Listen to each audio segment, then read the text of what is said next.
Hey there, everyone. How's it going? Thank you very much, Ferret, for the awesome interference and chill there. It's always great seeing everyone troll you press those buttons. No, I jest. Everyone's been quite nice today. I think you did have a little bit of trolling at the start, but it kind of went all right towards the end there. Of course, we were talking about this at Res last week, saying about how we love mixed play and all this integration. It kind of makes for some fun interactive streams. Hey there, Misplay Spirit. Hey there, everyone else who's come over from Interference and Chill. So this is going to be sort of a slightly unusual dev update in that I haven't actually done any development on the game as such, apart from some frantic changes actually at Resd. So I'm just going to be talking about some of our Resd adventure, some of the minor changes that we've made there. I'll just give another demo of where we're at. I'm going to show off the awesome system that we used for demoing mix play whilst offline, which I was really pleased with. Just maybe talking about what our future plans are, really. Because we'd sort of done all of this planning up to this point and then hadn't really everything was focused on getting to res, and then we kind of hadn't really thought too much past here. We'll just have a bit of a chat about that.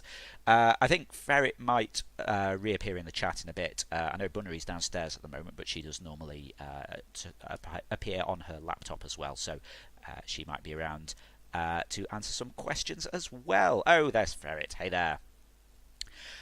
You can see, look, I match Ferret. Yeah, I got the shirt, I got the hat. We actually got some merch done and stuff. It was very cool. What I probably should have done was done like a larger view of me because I was going to be talking more, but I didn't plan ahead for that. Never mind. Like twins. Exactly. Ferret was kind of like my sister on Team Red. There were four of us down there. There was myself and Ferret we were the red team, and Bunnery and Mr. Tapestry were there as the blue team because we decided, seeing as we've got this whole sort of red blue thing going on, two of us would have red shirts, two of us would have blue shirts, and it worked really well. If I'd planned ahead, I probably would have got some of the photos to show on the stream, but I didn't because I'm kind of disorganized. In fact, maybe let me just see if I can. I think they're all on the Rogue Drones Twitter. Let me just go find that, and I can probably show what our stand looked like. Yeah, there we go. Let me just do a quick window capture here. Do I window capture? Shall I risk display capture? I don't think I've got anything we need to not show on there. So I was watching a stream earlier, and someone accidentally flashed up when they were doing some payment information stuff. So I'm just kind of paranoid about it. But I think we're cool. Okay, so just showing this very roughly from Twitter. So this was us down at the show. It was great. That's our little Rogue Drone stand behind us. We had like a big banner printed and everything. It was great. You can see like the two different kinds of T-shirts that we had, and I think they turned out really well. It was great. It's like a close-up of the banner here. That was pretty cool. This is one of the Duck Games crew. Someone has Notepad open. Yeah, that's right. I'll come back to that in a moment. So this is someone from the Duck Games crew. This was Banjo Benji, who came to have a play of the game. So this is what our little stand looked like. We had like one kind of terminal there. People could sit down, have a play with the game. It was awesome. Had some really cool neighbours as well. There was this Snowtopia. That was like a kind of like theme hospital, but for a ski resort. So you were sort of building a ski resort. It was kind of cool. You can just see the edge of the collage atlas there, which was this beautiful hand drawn thing. It was really, really cool. It was really awesome. Let me just turn that back off. There we go. And we even had cards done. If you've seen our in-game UI that Bob did, sorry, just trying to grab one here. Our in-game UI that Bob did, we've got sort of cards with the logo and all this on, and then on the back, it's actually in the style of the ID badges that we have. So we've got Dave Davison there, airport security, defending airspace from invading drones using a stun gun and some duct tape. You know, sort of like little elevator pitch, and like the website and Twitter on there. But they worked out really well. It was awesome.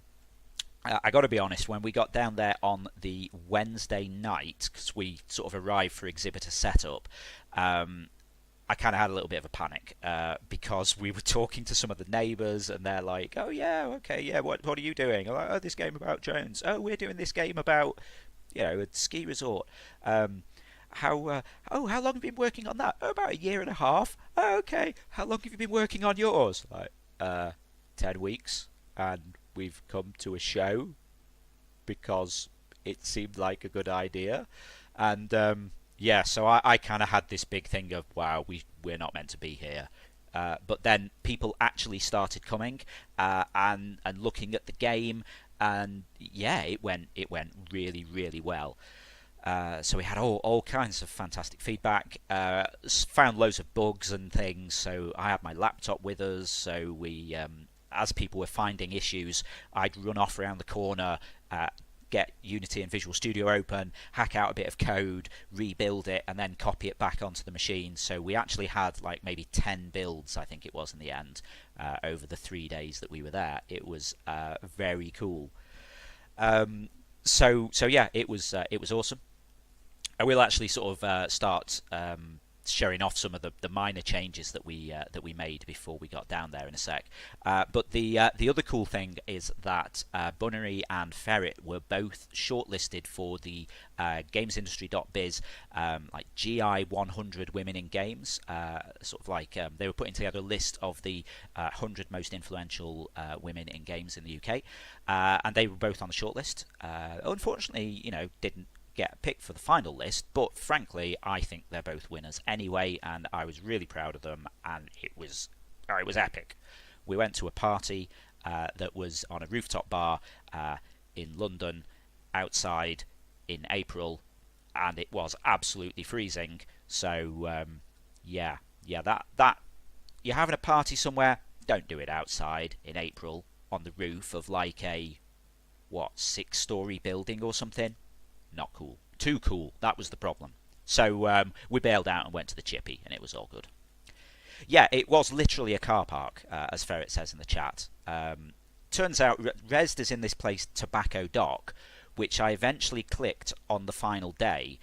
It used to be a shopping centre because all of the different sort of areas, like Idea Xbox had an area, we were in the Tentacle Zone, Devolver had an area, and they were in these sort of weird kind of glass boxes almost, and it finally clicked to me, they were the shops, and then this bar was actually in the car park. It was very weird, but it was cool. So I think that's kind of like all of the really exciting stuff that happened down there.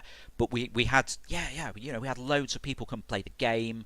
I mean, I lost track really. We had 250 business cards printed, because I thought that would be enough, just under 100 a day. And then after the first day, I panic ordered another 250 because I thought we'd run out. So we got hundreds of people come and play the game, and we had some amazing feedback. But I'll talk through some of that as I play through the game, because I can kind of highlight bits that where people made suggestions. So I'll actually remember to turn my audio on here so I can actually show what's going on in the game. Let's just turn it down slightly. Oh, what have I done here? Lots of good feedback from the people playing, I'm guessing. Yeah, I mean, I've got imposter syndrome because we're not. I've said before, we're a team of people who. We have experience of players of games, and we have, to be fair, we have a lot of experience of game development. Interference will have been going for 9 years in June, and we'd been doing a couple of things before that aren't kind of running anymore. But we've been doing stuff for 10 years, maybe slightly longer, but none of it's been in big known studios. So I do have this constant thing of feeling like we don't belong. But yeah, the feedback was awesome. We had I'll move on and actually get to the point. But if you imagine the stand, it's got this that you can see here. Let me just zoom that up a bit. It's got this on a screen just looping, and people were sort of walking past, seeing the banner, seeing this, and then stopping like, hang on, is this the thing that happened at Christmas? Oh my word, I've got to play this. And even more excitingly, some people were coming up and saying, I saw this on the website, which was basically just the name in text and the logo. And then they're saying, yeah, I saw it on the website and I knew I had to come and play it. So people were actually coming and finding us. So, that was awesome.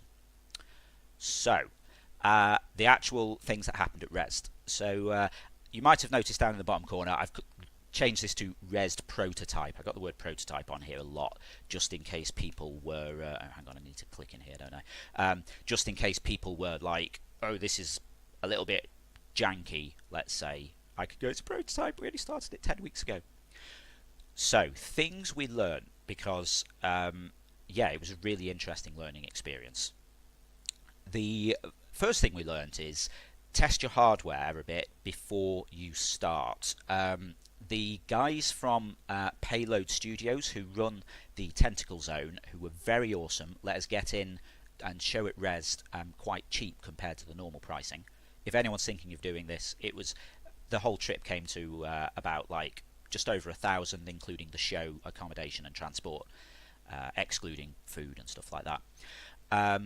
But they gave us a couple of Xbox controllers to use, and we kept having these weird things where people would select the hardest drone to play with, which we had like a demo drone, a glass cannon, which did loads of damage, but it moved really quickly, and you'd break it if you hit it into something once. And people kept selecting it, and I'm like, why? Why are you doing this? Turns out the controller kept moving to the left a bit. And eventually, it wasn't actually me that noticed this. Eventually, I think it was Ferret or Mr. Tapestry noticed, swapped it out for the other controller, and we were all good. But as a side thing of that, we also realised having hard things that the users can select from is a bad idea, because we'd find that people would kind of come to the drone select, so they're here, they pick up the controller, they press A, and they wouldn't sort of read this stuff, they'd just kind of flick through it a few times. Well, that's interesting, because that should be disabled in this build. Perhaps I haven't actually got the right version here. Okay, so we have this glass cannon. I'll just show kind of what happens with this. So basically, I just went up, I hit the ground, and it broke. So that kind of is kind of terrible. Yeah, hang on. I just need to just give me a sec. Let me come back over here. I just got to press a couple of buttons here. Sorry, I should have something there for when the game isn't actually running. I was building all of this on my laptop, you see, so the actual build of the game, unless I've got the USB key with it on here, the actual build of the game on this machine is from before we set off, because I've only been playing with it briefly in Unity today. I haven't actually built a proper version of it, so if you just give me 30 seconds while I just press some buttons here. So yeah, just talking about this glass cannon, one of the first things we did is that the USB in your pocket. That was the first day's issue. Yeah, so just whilst this is building quickly, we got there and I was like, okay, look, I just want to call into the show on the way to the accommodation so I can go and get the build installed and it's all good, and then I can stop worrying about it. It'll literally take 2 minutes. I've got it on a USB key. I just got to copy it on, run it, everything will be fine. Everyone goes, okay, yeah, no worries. Then we're there for 20 minutes while I pull out all the contents of my bag and just everywhere, and eventually it turned out this USB drive was in my back pocket. Because I'm a big noob and I'd been sat on it all the way down there on the train. Okay, here we go. This is the right one now. Sorry. Um, yeah, so the glass cannon, one of the first fixes we did, well, let's just get rid of that. There's no reason in letting them pick a drone that they're basically just going to crash. So then we made it so you can flick through these, and there isn't an impossible drone on there. We did still have the Bob drone on, the 808 DMW. This is the one that was a little tribute to Bob. This Bob, who did our art. Yeah, I don't know. Can I get a pling, Bob? There. Thank you very much, Ferret. So I wanted to leave this in because Bob was coming and some of the Duck Games crew were coming, and I wanted them to be able to have a play with it. So I didn't disable that, but we just kind of advised people to not use it. I'll go for a standard one here. So something that was suggested that we haven't added in yet, I think this might have been Ferret's suggestion, or Mr. Tapestry's actually, we should have a difficulty rating on here. I'd put on like speed, health and damage, but it kind of doesn't really mean too much until you've played the game. So what we're thinking is maybe having a difficulty rating here. Say the Bob drone with the high speed, it's really easy to overshoot your targets and crash into stuff, so this should be rated harder than the default drone. So, you know, little things that we noticed.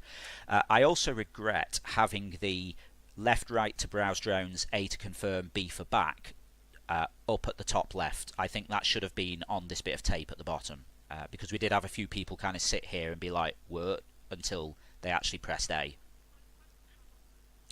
So actually getting into the game, one thing I added in a big rush, I think this was probably Tuesday night, a tutorial.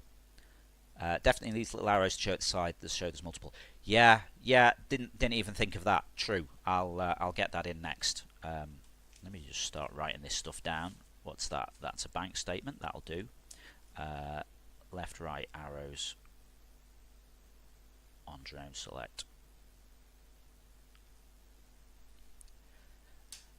Oh, hey there, Ezra. How's it going? Just thinking back to something I saw earlier. Was it you that was saying you'd had some problem with? Oh, okay, right, yeah. Yeah. Really sorry to hear that. Mixer support are awesome, and they will hopefully be able to get it sorted out for you. I know Cheese had a problem, and then they fixed it all for him. Not quite the same kind of thing, but yeah. I keep it vague anyway. I don't know if you want to talk about it, because I imagine it's been a stressful day for you. But yeah, Mixer support are very cool. Hopefully they'll be able to sort it out for you. How about Wi-Fi signal above control that shows green, orange and red for difficulty? Yes, that is a very sensible idea. I like that, yeah. Yeah, because the thing with having graphical feedback on things, it makes it a bit easier for people to see what's going on. It makes it easier for localization as well. I'll just tone down the background audio a bit here. I'm not sure how loud that is for you guys. Have fun at Res. Yeah, it was awesome.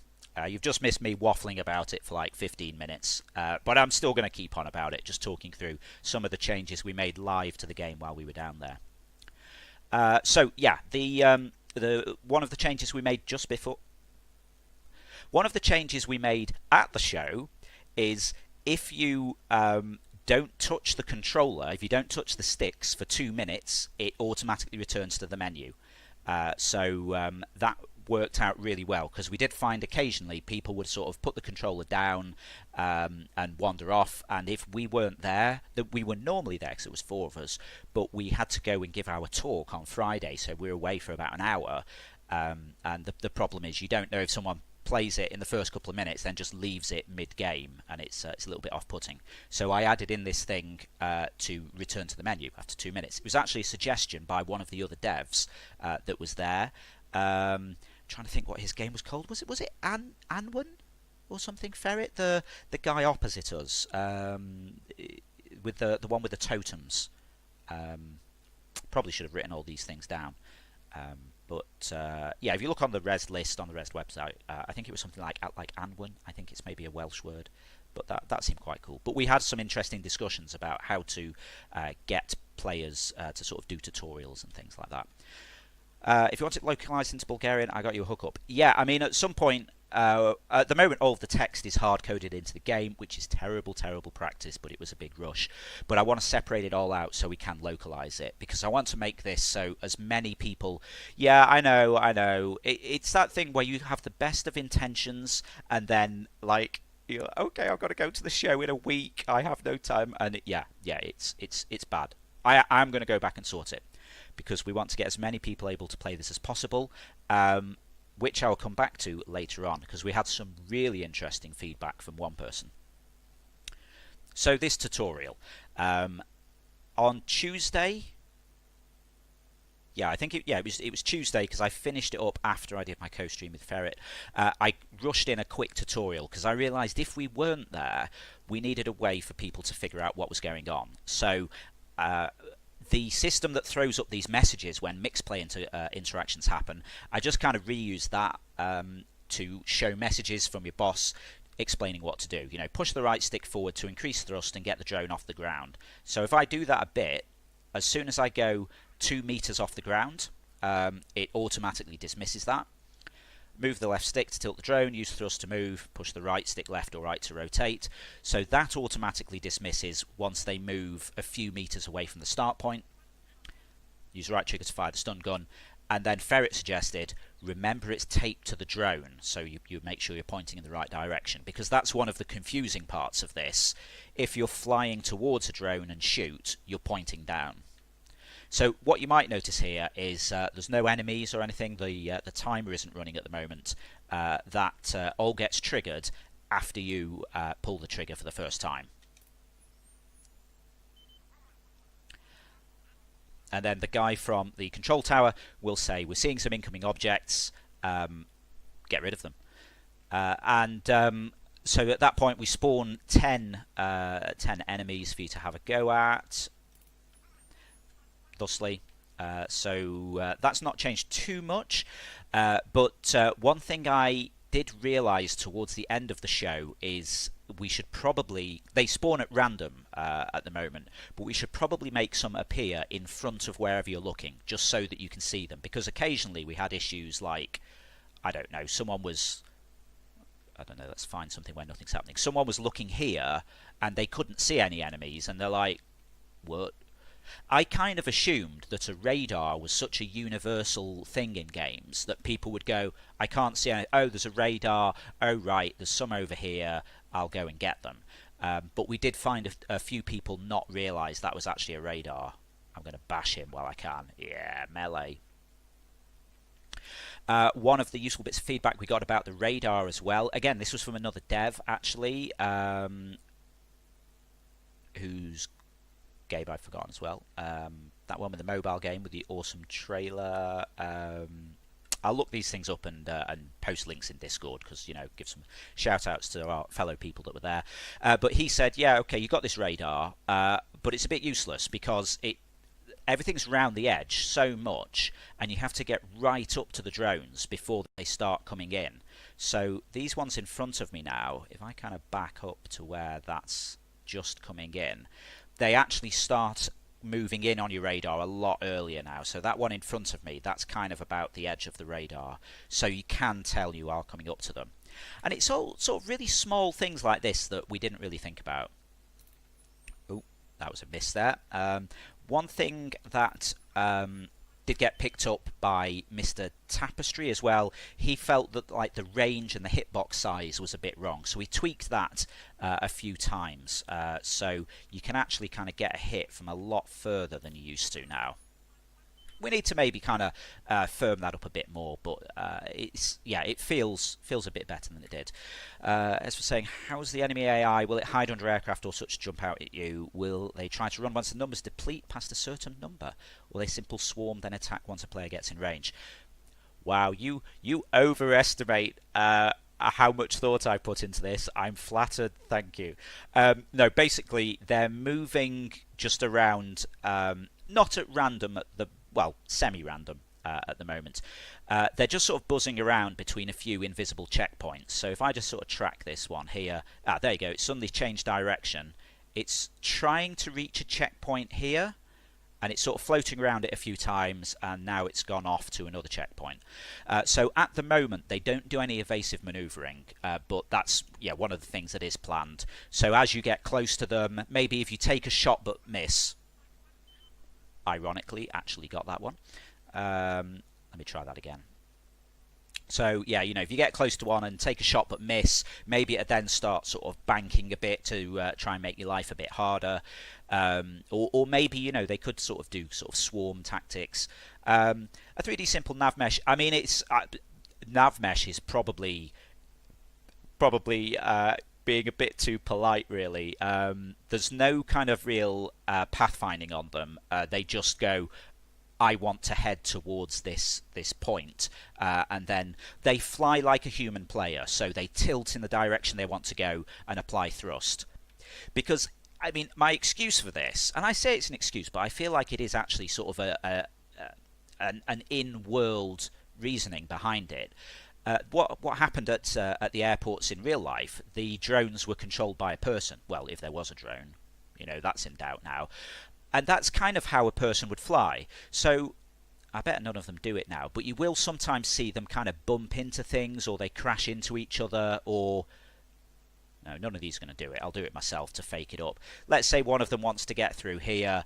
They'll maybe just kind of like plant into the wall and sort of skirt past it until they go there. Or they'll get stuck on something and then eventually give up and go somewhere else. Yeah. In fact, one of the people, as for saying my other half wasn't too happy, she was coming back from a business trip when that happened. Of course, I was sympathetic and didn't laugh much. We did have one guy come and play the game, and he was saying, like, yeah, I was trapped at Gatwick for hours when this happened. I'm like, oh, mate, I'm so sorry. I hope you don't think we're kind of taking the rip. And he's like, no, mate, this is hilarious. I love it. So it went down quite well. I think people appreciated we went for the funny angle on it. But yeah, just wrapping up talking about the drone AI. So yeah, I'd like to add in things like maybe they kind of hide. They sort of do it accidentally now, so it might be one kind of gets stuck under a wing and you have to go and find it, or they get stuck in get stuck in hangars. But we'd like to add in some more adventurous stuff. Speaking of which, have you had any sort of backlash from the press about the game, or are you anticipating any? Not yet. We haven't had that much press coverage. We've only really had two serious bits, both online. One was a kind of upcoming games review website. They keep an eye on Screenshot Saturday, which is a hashtag that happens on Twitter. And I was interviewed by some guys down at the show, down at Res. Overcast Gamer, they're called, on YouTube. They've got a few interviews with devs from the show. You should go check them out. They were very cool. Haven't thought to set up shout outs in chat for that. Probably should have planned ahead for that. But they were both kind of into it.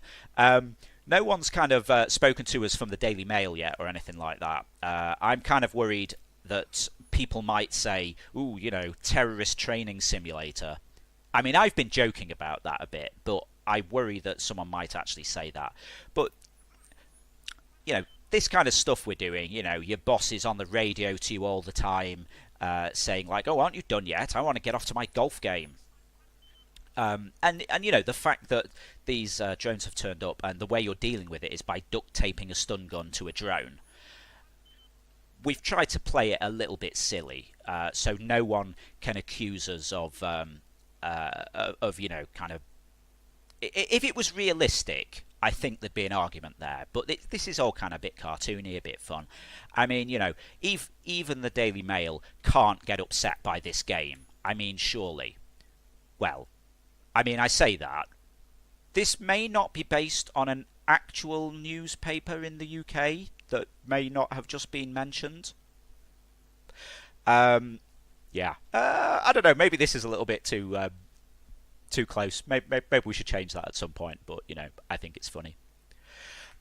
So yeah, we made a couple of other changes to the game over screen, or level complete screen, where I realised that rather than having you select which button you wanted to press, which was a little bit glitchy and didn't always work, I'd just stick an A and a B on there. A to play again, B to go back to the menu, and that works. Well, it works pretty well, I think. But yeah, we haven't had any backlash, but someone will, because as you say, anyone can get offended by anything. But apparently, old press is good press. We'll have to wait and see. But it'll be fine. It'll be fine, I'm sure. So yeah, just trying to think what other changes we made. Ferret suggested I put in a button to skip the tutorial, which was a great idea. We did a few other sort of little odds and ends of things, like just tiny stuff that you don't notice. Mr. Tapestry spotted that there was some clipping issues here. Oh, I got that. I was like, well, who's talking there? It's the Tannoy announcement for inside the airport building. But there was a bit down here where drones or the player could get stuck, so we just kind of hastily mushed this a bit further together. I think actually I maybe should have fixed this side as well, because there's a tiny bit here. I'm going to be cocky and see if I can get through there. Now I'm going to leave that in actually, because that would be kind of cool. Just going back to sort of drone AI and things, I like the idea of maybe we could actually do a nav mesh for this, so they'd know to kind of like, oh, missed.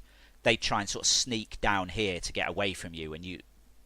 Okay, that didn't really work. Maybe we make that a bit bigger. They'd sneak in through like little gaps like that, and you'd have to try and chase them. Future customization. If you log in, mix it, put your avatar on the bottom of the drone. Nice. I like that, maybe. Yeah, okay.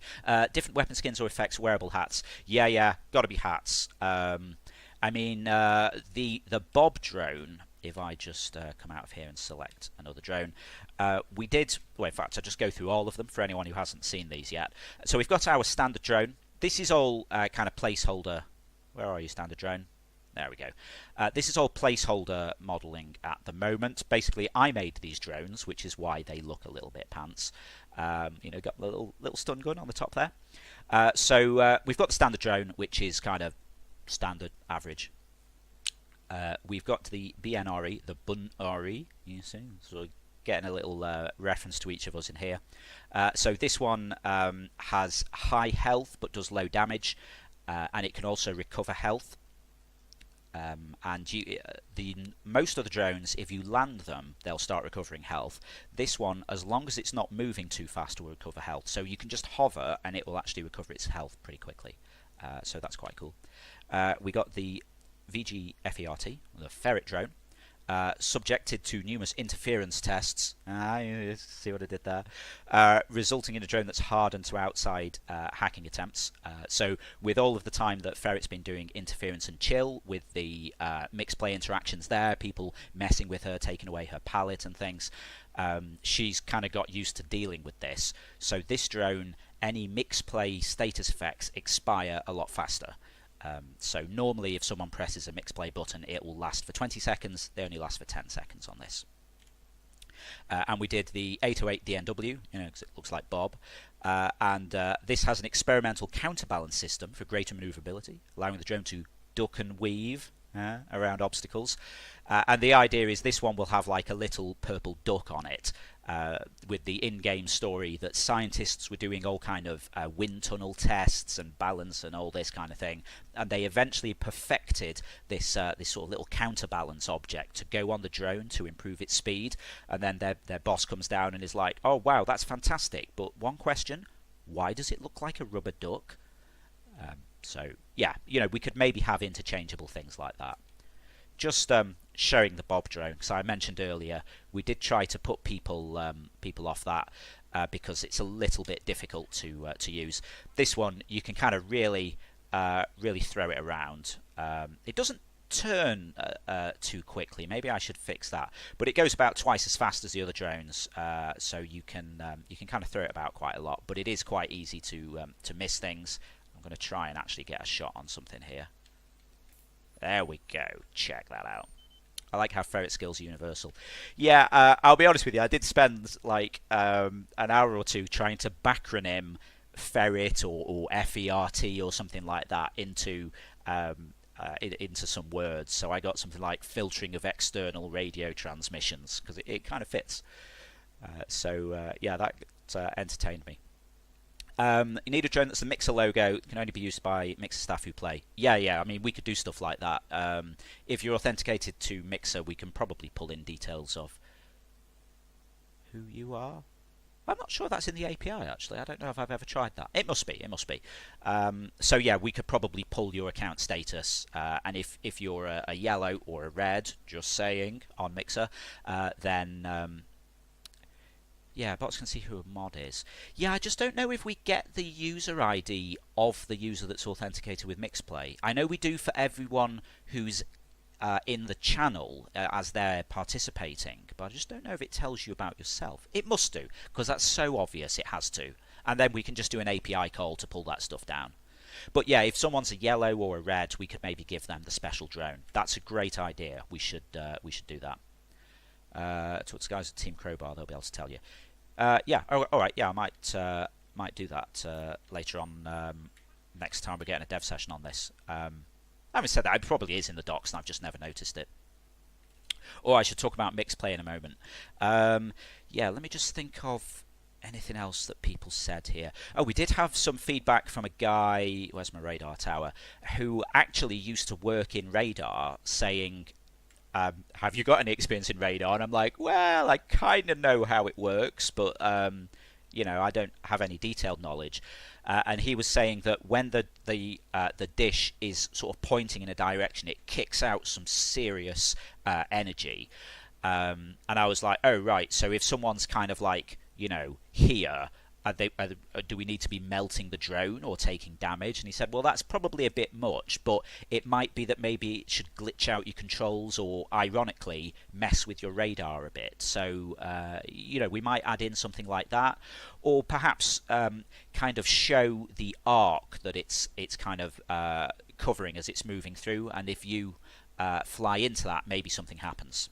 Reverses the controls. Well, yes, so we might get it to maybe trigger some Mixplay effects. Mixplay. Now, well, in fact, I'll just turn Mixplay on, I think. This is a prototype, so I have to toggle it on each time. Hopefully, if that's worked. Okay, yeah, right, that works. Oh, no. Been playing this game solidly for 3 days at Res, and it's still catching me by surprise. Yeah, we give shout-outs to who it was, so I know that was Ferret, thank you. She's been waiting for that, I feel. So we've got some Mixplay integration in this, because we're all about Mixplay, because we love it. As Ferret will confirm, I never shut up about it on stream. Ooh, easy. So, yeah, a bit of a crosswind there. So if I'm not doing anything, you can see the drone's getting pushed around, so I need to kind of fight against it. Ironically, that's a bit easier with the Bob drone, with the extra speed. That's interesting. Haven't tried that yet. But, yeah, we love Mixplay, and we love Mixplay combined with FTL. It's awesome. So, you know, you can do things like, if I'm about to... I made this game and it still catches me by surprise.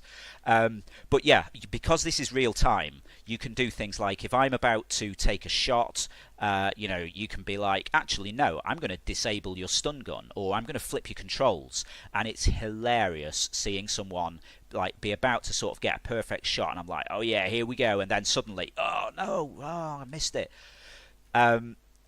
But, you know, it only lasts for a few seconds, and it just kind of messes you up just for a moment. But then, you know, you can balance it out, and you're all good. So we actually did a talk about Mixplay and the other interactive stuff we do at Res on the Friday. So there you go, stun malfunction. My stun is balked now. There's also a slow recharge, so if you press that, I can take a shot, but then it takes twice as long cooldown afterwards. Easy. I was ready for that time. But yeah, so we were talking about the cool interactive stuff that we're doing with Mixplay, because I mean, you know, soundboards and things are cool, but what I'm all about is someone presses something and they immediately see it happen in the game. If you've watched any of the Duck Games team streaming, they sometimes have this soundboard on that they use for Battle Royale, where they have things like there's a button that plays the do a barrel roll sound effect, and then like Bob will have to spin round in his chair, or there's a controller derp button where Bob has to then play with his controller upside down. And I saw that and I'm like, well, that's great, but if you're kind of about to take a shot and you've been working on it for ages, and someone's basically like, yeah, turn your controller upside down, you'd take the shot, then do it. Whereas with this, exactly, I don't get any choice. You press the button and immediately my controls are flipped. And it's awesome. I'm actually seriously jealous of you because you've done in 10 weeks what I spent 6 months trying to figure out. Well, I mean, yeah, we've been working on this for 10 weeks, but we have actually done quite a bit of mixed play stuff before. Interference and Chill is, well, if anyone didn't come over from Ferret's stream earlier, Interference and Chill is Ferret's weekly drawing stream. It's a live drawing stream. If I just go ISE, in fact, she's probably still here, so maybe I should be letting her do the shout-outs. But she draws in our one of our other games, Interference, which is a drawing. And okay, yeah, no worries. I'll try and distract you again. So it's like a live drawing stream. So she draws in one of her other games, and through mixed play, the audience can mess about, changing the palette, disabling her undo button. They can vote on what items they want to see her draw, and you know, it's really cool. We also run a live interactive pub quiz, basically, every Sunday. If anyone hasn't seen that, if I do that. So every Sunday, 7 p.m. UK time. Yeah, I remember you were there on Sunday. It was fun. Oh, excellent. Yeah, you know, we're kind of trying to do things that other people aren't doing with mixed play. We're really kind of trying to sort of leverage the real-time aspect of it. I should get back to trying to sort out these drones, shouldn't I? But our first thing like that was about, 9 months ago. It was for Interference's 8th birthday stream. Ferret got us into streaming because we hadn't streamed anything before that point. That was June the 28th last year. And because I like making life difficult myself, I said, oh, well, hang on. If we do it on Mixer, then we can do some interactive stuff. Maybe we could add in something so we could do some live drawing as part of the birthday stream, and then the audience can vote for what they want to see draw. Oh, wait, hang on. We like pub quizzes. Maybe we could have a little quiz. Oh, here we go. This is like the slow recharge. So you can see this. If you look at my gauge in the bottom left, it's taking ages to recharge now. So you really got to make shots count when that happens. But yeah, so I was like, you know, we like pub quizzes. Maybe we could do a little quiz about interference and say, you know, what do you... Oh, easy. I would have got that if it wasn't for that. That was excellent trolling. Nice work. What am I doing? Oh, I'm just bashing this drone up. It makes for fun content though, doesn't it? With the real time thing. Oh, now it's run out. Added in a little tutorial message saying land to recover health.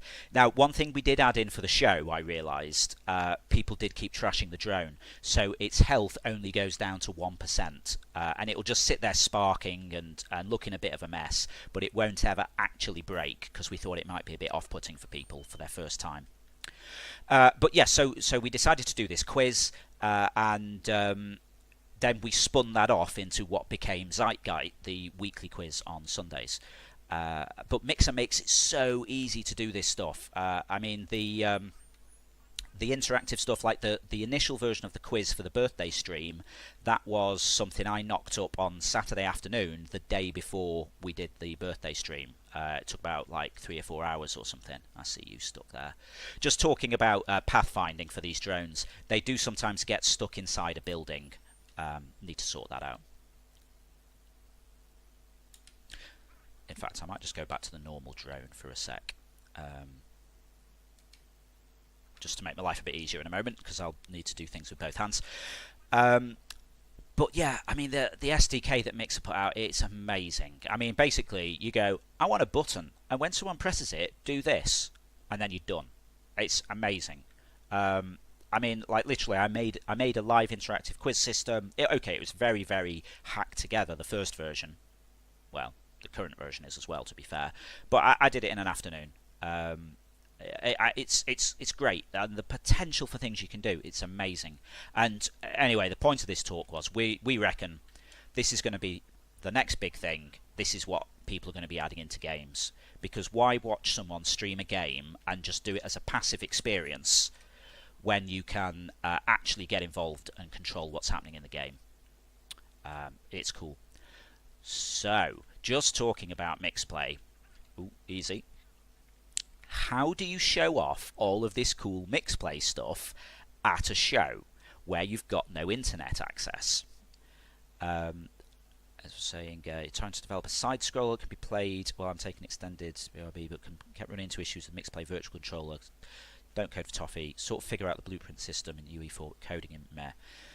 Network on a virtual mixer mix play system. Okay, alright, yeah. Okay, this is like the second really cool mix play idea I've heard in like a week or so. Cheese, if anyone follows Cheese or doesn't follow Cheese, you should go check out his channel. He has this offline mix play thing, which is something I never would have thought of doing. So when his channel's offline, he's got sort of a full screen overlay on the stream showing like a highlights video and stuff. It's such a clever idea. I mean, why would you use mixplay while your channel's offline? But it's so clever. A side scroller, when you're like, if you've had to duck out for a few minutes, people could play a game on it. Genius. I love it. Yeah. I haven't actually tried using virtual controller.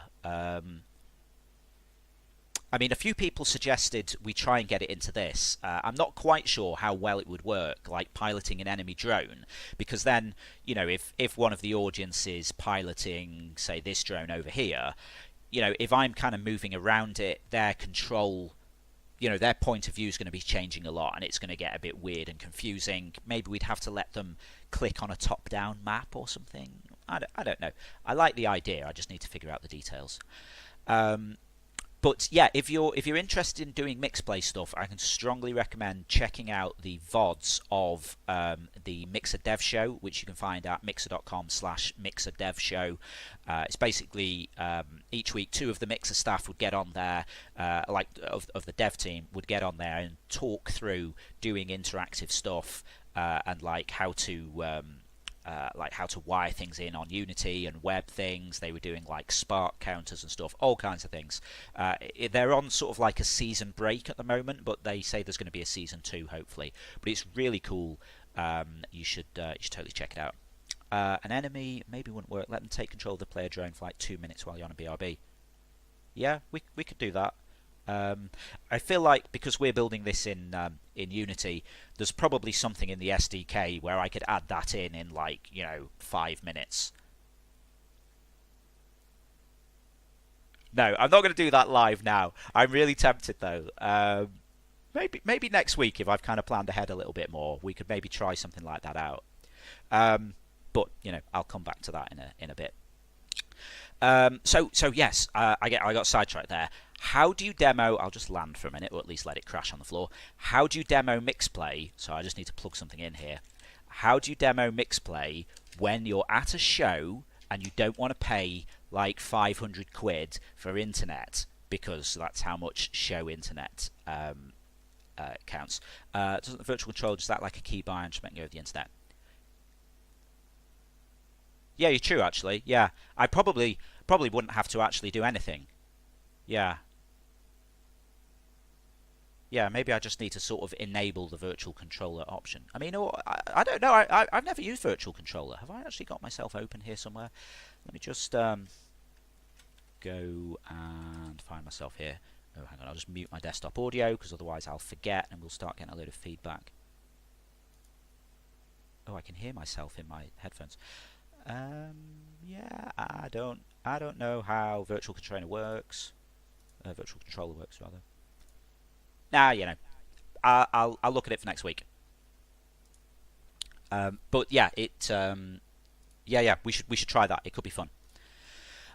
So yeah, how do you show mixplay off at a show when you don't have internet access? Because as you guys have seen, messing about with me while I've been flying around here, it's great fun. And you try and describe it, and you go, yeah, so like your audience could press a button, and then they flip your controls, and people are like, hey, okay, that sounds pretty cool. But you got to show them. In fact, maybe I should have actually had this back on there. That would help, wouldn't it? So you can actually see a little bit bigger. Oh no, hang on, I'm about to show my amazing mixplay thing. Let me put that back. Now, over on Discord, big thanks to Crow on there, who said, I was like, well, I might just make them sort of trigger on a timer, or make it so I can press buttons on the keyboard to trigger them. Crow says, you know what you want? A big button that people can press, because everybody loves buttons. And I was like, yeah, well, maybe I could get like an Arduino and make a button, and then that could do something. And then I thought, well, actually, ooh, that's evil. Yeah, it was great.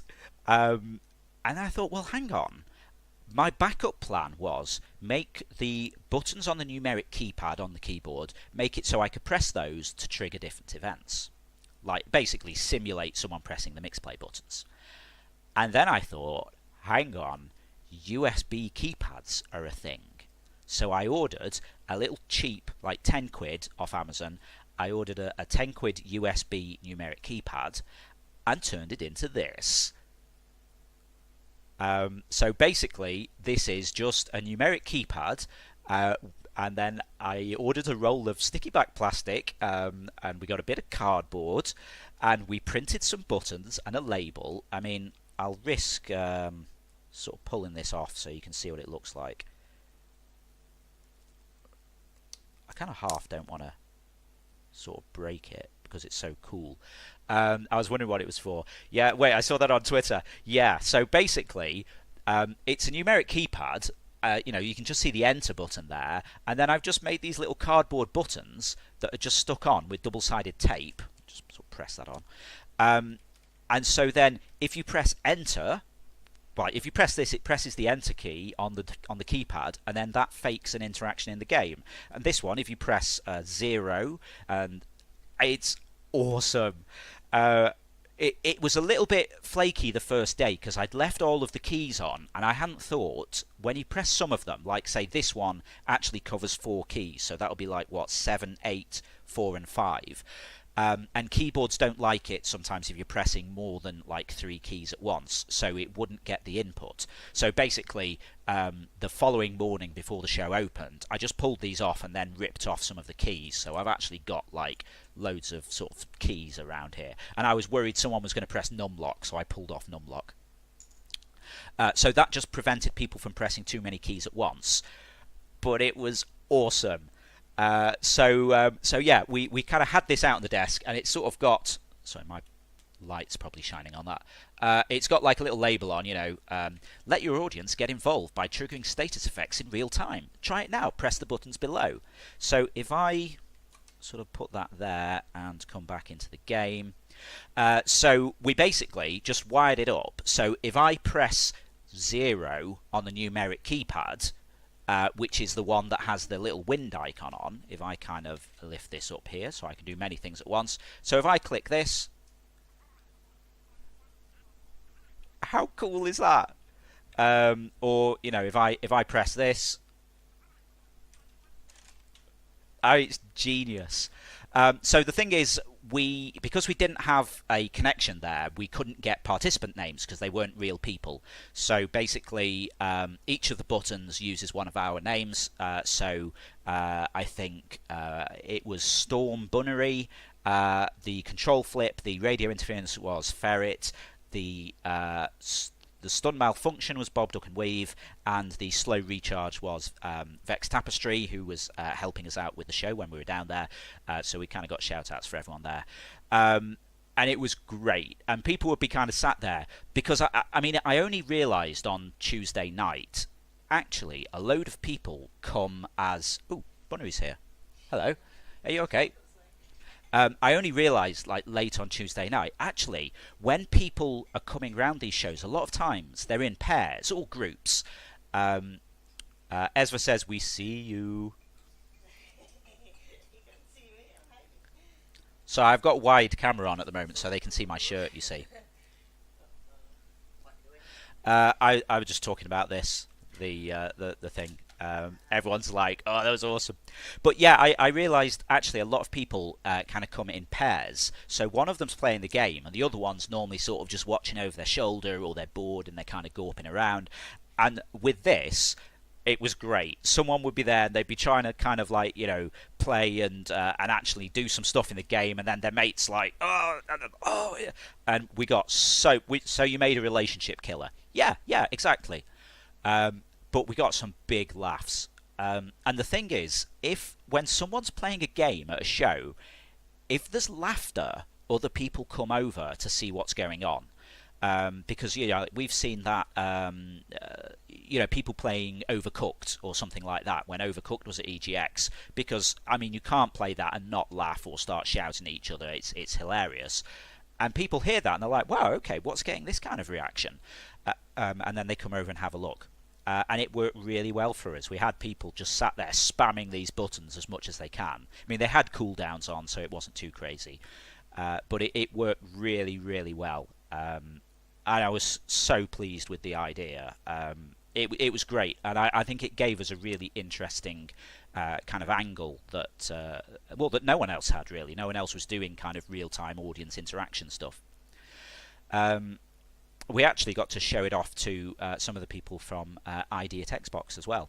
Because obviously they're keen on Mixer, and I'm like, yeah, we got Mixer integration. Would you like a demo? Try pressing one of these buttons. So I was very, very pleased with that. Okay, I just realised throw this onto mobile as well, crossplay, even listed a package. Use accelerometer and gyros in a phone to control it. Well, yeah, I mean, so one of the things that's been mentioned a few times.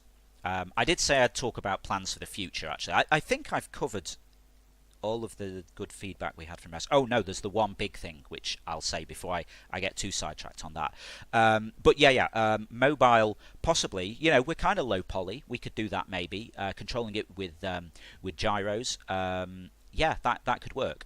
I mentioned earlier there was a guy that. Oh, okay. Now a new shiny thing has appeared. VR. Yes, that could work. Don't have the budget for a Vive or anything yet. Unless maybe someone at Microsoft wants to hook us up with some mixed reality gear. Could happen. But you pour this into VR, I'll lend you mine. Okay, right. I'll be in touch. The other part is we need to get some budget, but yeah, we'll see. That could be. Okay, I'm having all kinds of interesting ideas now. I need to park that, otherwise, yeah, this is going to kind of get. I'm going to kind of get sidetracked on this.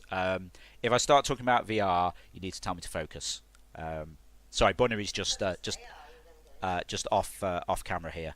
And if Ferret's still here as well, yeah, put this on the list of things to tell me no, concentrate, get the main stuff done first.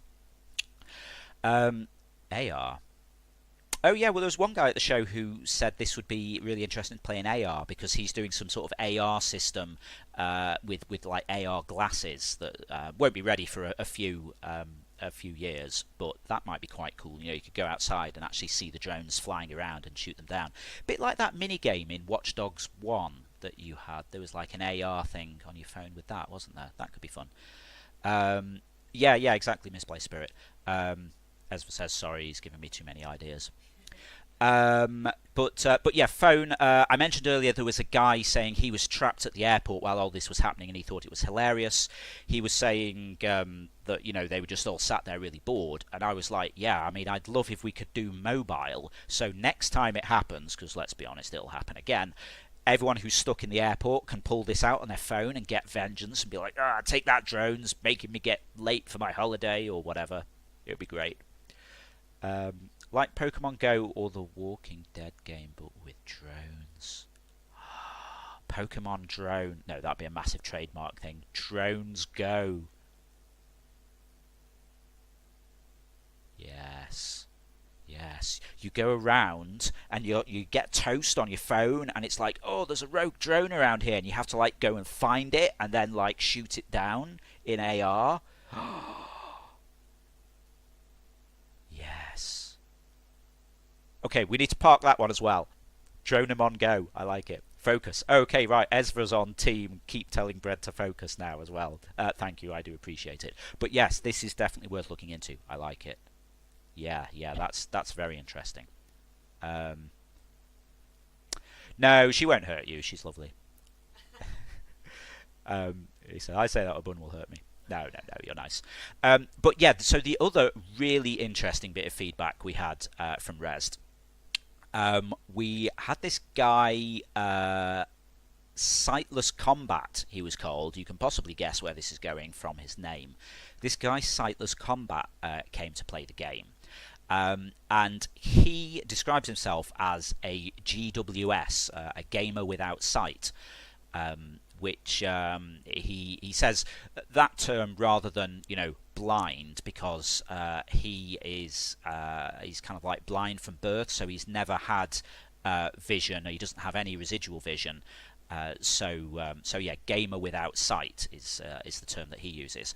And basically, he sat down and played the game, which was really interesting, because now, I mean, I thought about accessibility a bit, and I said this at the time, and I still feel like it was a pretty lame excuse. This code is only 10 weeks old. We're really early on here. Everything was a rush for the show. So, things like we're going to have actual voiceovers and stuff, but if I sort of, this is where I can't actually get a drone. If I take a drone down, we've got some text there, and it's just blah, blah, blah, blah, blah, blah, blah, like radio kind of garbled voice noise. And these are going to actually be voiced in the future, but we haven't got it done for then. So this guy, he sits down, he puts the headphones on, and plays the game. He had a like an assistant with him who was sort of reading out on-screen text, telling him the controls. And he played the game for a few minutes, and then gave some feedback, which was basically, it's really hard, as you'd expect. But I thought this was very cool, basically. And also a little bit shameful on my part, because Bunny and I actually met when we used to work at a college, and I was the network manager there. I was doing the IT support, and we used to support kind of what you'd call, I don't know, does VI come under SEN, or is that not? I don't know, like special educational needs. Although, I mean, that's it's kind of not so much used for kind of physical kind of stuff. But anyway, the point is, one of the people that I used to provide support for was this girl, Kat. Really, really sound girl, but she had like visual impairment. I forget what the actual term for it is, but it's basically where your retina gradually sort of degenerates, and you lose your vision, and eventually it's completely gone. And I mean, she was quite young, really. She was probably 16 or something. But, didn't let it stop her. Basically, we kitted her out with a laptop with some screen reader software and some magnifying software and all this kind of stuff. And, she was doing, I forget what she was doing, an HNC or something. And, yeah, couldn't stop her at all. And I felt really bad because, I've had experience of trying to support people with, say, visual impairments. And I kind of hadn't really done anything for it in this, and yeah, it was kind of shameful, actually. I'm really embarrassed about it. But I had a chat with this guy, Sightless Combat, after he'd played the game, and he could see that I was quite excited about trying to sort this out. He says a lot of times when he speaks to people, they're like, "Yeah, okay, well, I'd love to do that, but I haven't got the budget." And I was all like, "Yeah, I want to get on this. We're really early, so." Okay, that's a little bit of an excuse that things aren't great, but it's the perfect time for us to start thinking about this. And he agreed and said it was great that someone was actually interested in trying to kind of improve these things.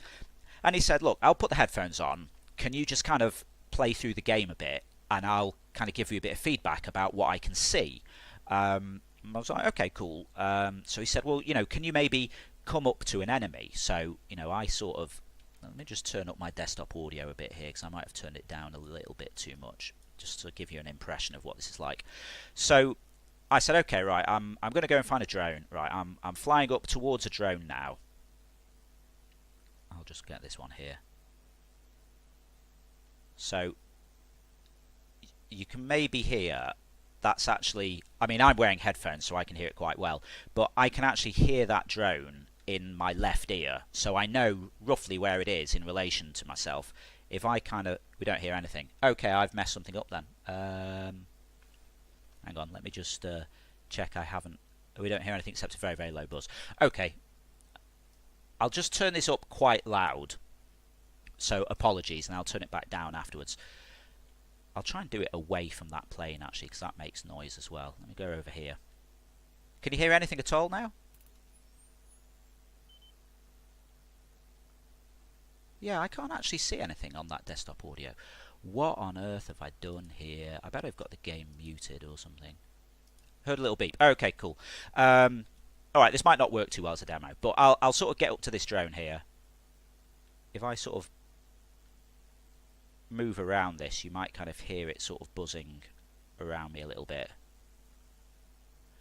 And so as soon as I got up to one, he was like, yeah, okay, yeah, I can see that, and he could track its position in space based on the sound of it.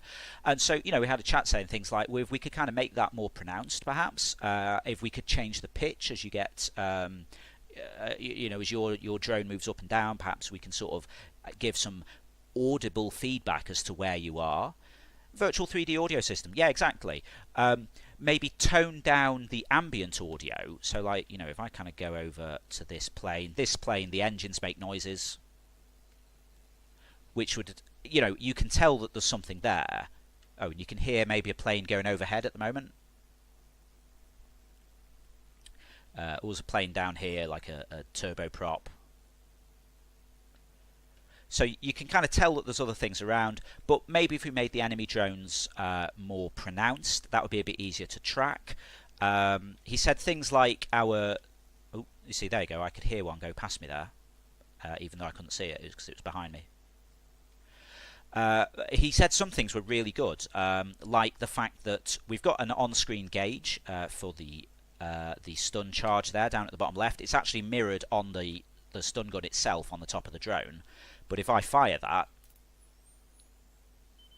we have a recharge sound and then a beep when it's ready. And he said that was perfect. He could tell that there was a cooldown. It made sense that he couldn't take 2 shots because the charging noise was there. But he immediately knew when he was ready to take another one. As soon as you get the beep, you can do it again.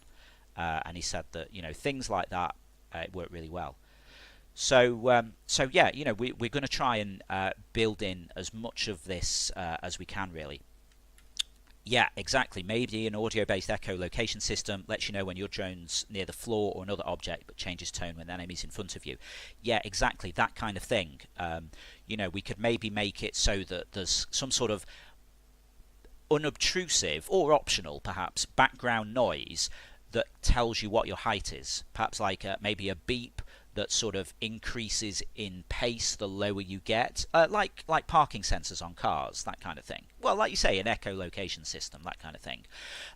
What I'm thinking as well is maybe having a button that will target the nearest enemy drone and then generate a tone which you can use to track that, even if it's out of normal engine sound radius. So, you know, I can't hear any drones here. I press a button and then actually it's now tracking maybe this one in front. Random signals from the radio towers as a voice line.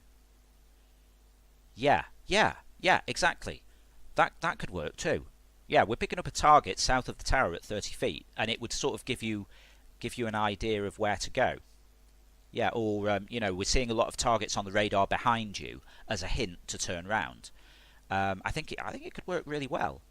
So yeah, you know, I'm pretty excited about trying to get a lot of this stuff in, because I know it's a cliche, and I know sort of Microsoft said this on their accessible controller advert, but you know, when everybody can play, we all win, and it's, you know, and it's true. On the subject of the accessible controller, I mean, I'd like to add in, not specifically for that, but just in general, maybe like an assist mode or something where perhaps you adjust your height up and down rather than having to constantly balance thrust. Because here we're a bit like Flappy Bird, so you've got to keep putting thrust on in order to sort of keep your drone in the air. But maybe we could have, you know, for someone who can't run both sticks at once, they could set the height and then kind of pilot around at that height. A bit more like how the drone worked in Watch Dogs 2. Aim assist, basically. Well, yeah, I suppose, or not so much aim. Well, maybe aim assist. I mean, that could be quite useful. If it's difficult for you to track a fast object, maybe it should be able to lock onto that, and that would have got it. Optionally, if you want.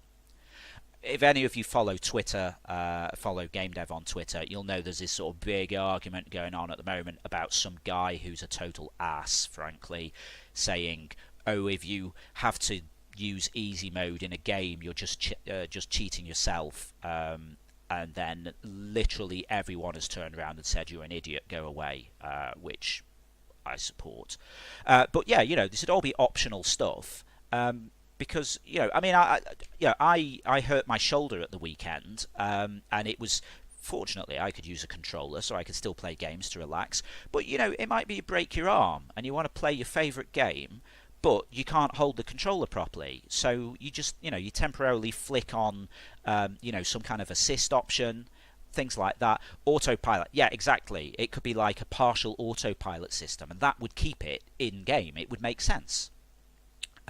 Aircraft can lock their height with a dial and a push of a button. Yeah, exactly. You get your drone to a certain height with a push of a button. It hovers between 5 units above and below.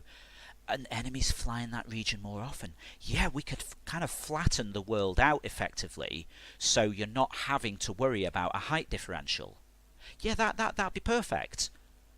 And the important thing is to say not easy mode, because it's not easy mode. It's just it might be I've broken my wrist. I can't use the left stick and the right stick together. So I use my hand to set the height, and then I switch over to the other stick, and then I can just pilot around at that height.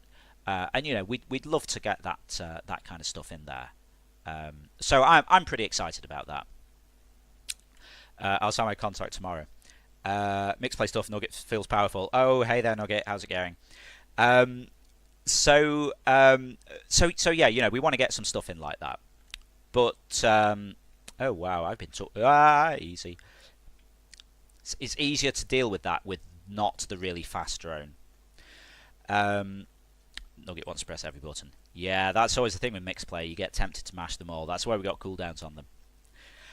So yeah, talking about things like that, we kind of hadn't made a great deal of planning ahead of the show, because everything was just kind of focused on what are we going to do for Rezzed. Let's how are we going to get it done in time, and we've kind of sort of vaguely talked about sort of planning for things like. We've had a lot of suggestions for multiplayer. People have said we should do multiplayer. I was kind of thinking some sort of team game, security staff versus invading drones, that kind of thing. Of course, Battle Royale came up. If you haven't seen our Battle Royale trailer that I did for April Fool's Day, you should go and check that out. There's a link on... There's a link on our Twitter, Rogue Drones on Twitter, if you go back a few days. Or roguedronesgame.com, you can find... There's our proper trailers on there, but if you click through to our YouTube channel, you can see the April Fool's trailer on there. It's very cool. But people were like, yes, I need this. Ground staff versus drones. One team's drones, other team's ground staff. Okay, yeah, I don't think anyone suggested that yet, but that could work. Yeah, that might be quite fun. And so, you're sort of constantly trying to get above things, like, so they can't shoot you. You want to, like, keep a wing in the way, or... I suppose we'd have to do something so you couldn't just park up on top of a building or something. Or maybe some of them could be stationed on the roof or something like that. That might be worth looking into. But we also had a suggestion on Discord the other day. Was it Cheese, maybe? I think Cheese suggested, basically, Robot Wars? That, but with drones. So then I've kind of sort of spun this off into some big complicated idea of maybe after the airport security staff clock off, they actually run some sort of secret underground drone wars club in the car park. And so, maybe we've got like a little sort of arena kind of area. I don't know, like, easy. No, no, no. My controls are backwards. Need to go that way to go forwards. So we have like some little constrained arenas here, kind of drone cage matches almost. And you're sort of like doing 1v1 against other players. And maybe you can like upgrade your equipment on your drone to like get better shielding or a better stun gun or something like that. But you've got to balance having all the fancy kit against sort of power consumption and things like that. What about a fuel idea? If you stay still, it wastes fuel every 1 minute. You need to go to airplane gas giver thing to steal some fuel for the drone to stop camping. Perfect. Yeah, yeah, that'd work. Um, Yeah, yeah, okay. So your drone's constantly using energy, and then every so often you've got to like maybe there's sort of checkpoints or something, and you have to fly through one or land there for a minute, and then that will let you recharge. Just trashed my drone there, landing really hard. Yeah, so you'd have to actually move somewhere every so often. You couldn't just camp. Yeah, that's a great idea. We could test something like that out actually. This is why I love doing this on stream, because we get suggestions, then I can put them in and see what happens.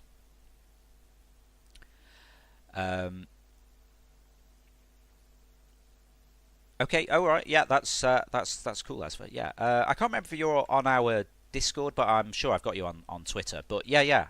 I will. Yeah, I might get in touch. You're ticking some boxes there. Perhaps we should talk more. Um, but yeah, I mean that brings me on to kind of the main thing we're talking about, the future, which is we've got all these things we want to do, multiplayer, different modes. This is kind of airspace defense. We want to flip that, have sort of evasion mode. Okay, that's cool, Lesva. Thank you very much. I'd completely forgotten about that with all of the res stuff, but yeah, appreciate that.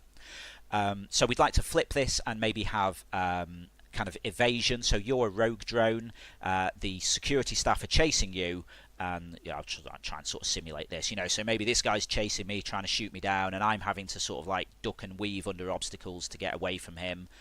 This is where, when we were talking about the AI earlier, I'd like something where I can kind of, maybe zoom down here because I know that the AI can't chase me through that. And then the longer you survive, more and more security drones turn up, and it gets harder and harder.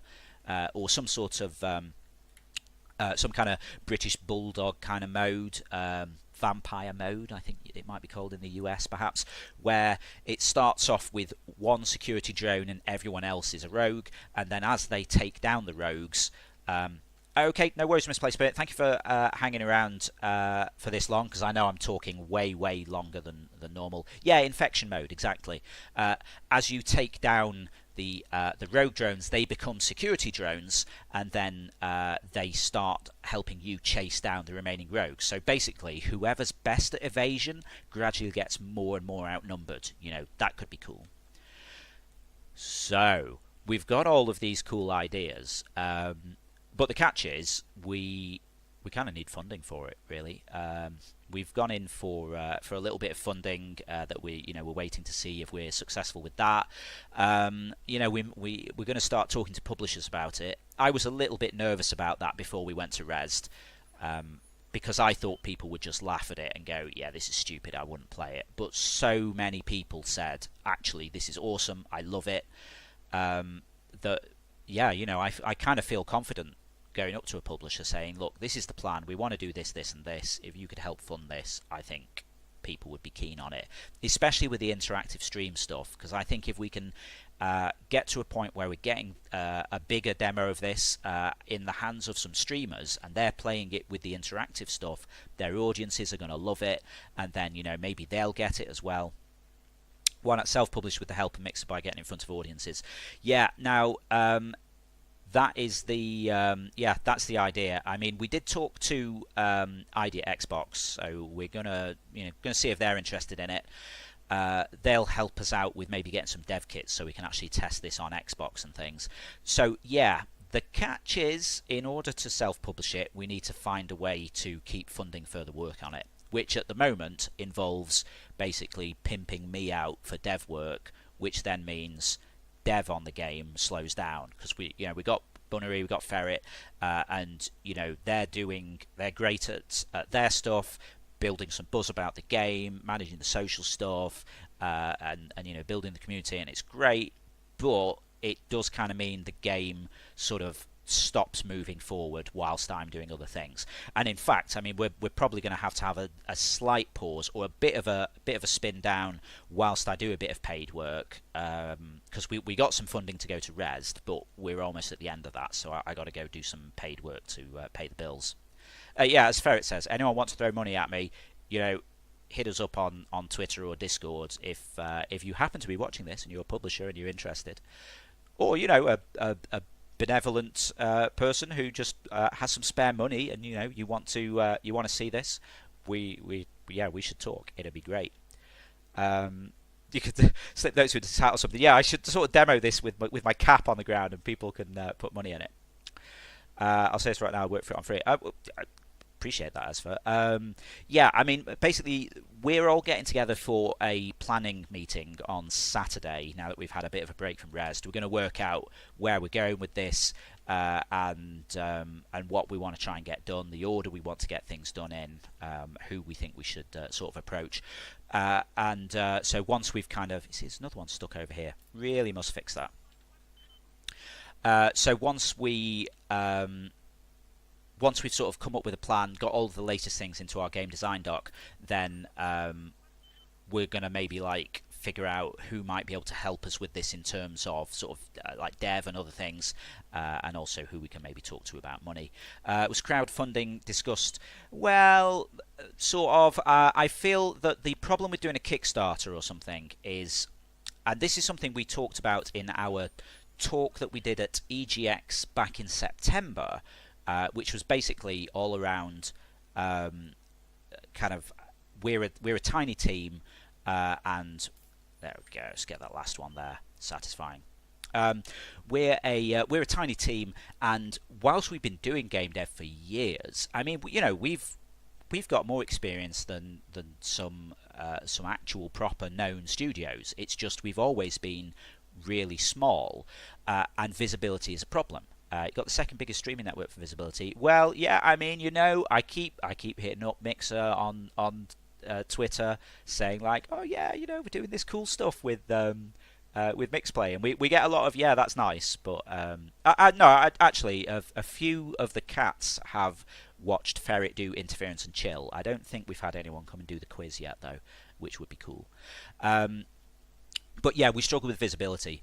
The thing with Kickstarter is a lot of the time you see Kickstarters for games and it's things like, oh, this is, Dave, he's doing a Kickstarter for his new game. He's actually ex-EA or, whatever.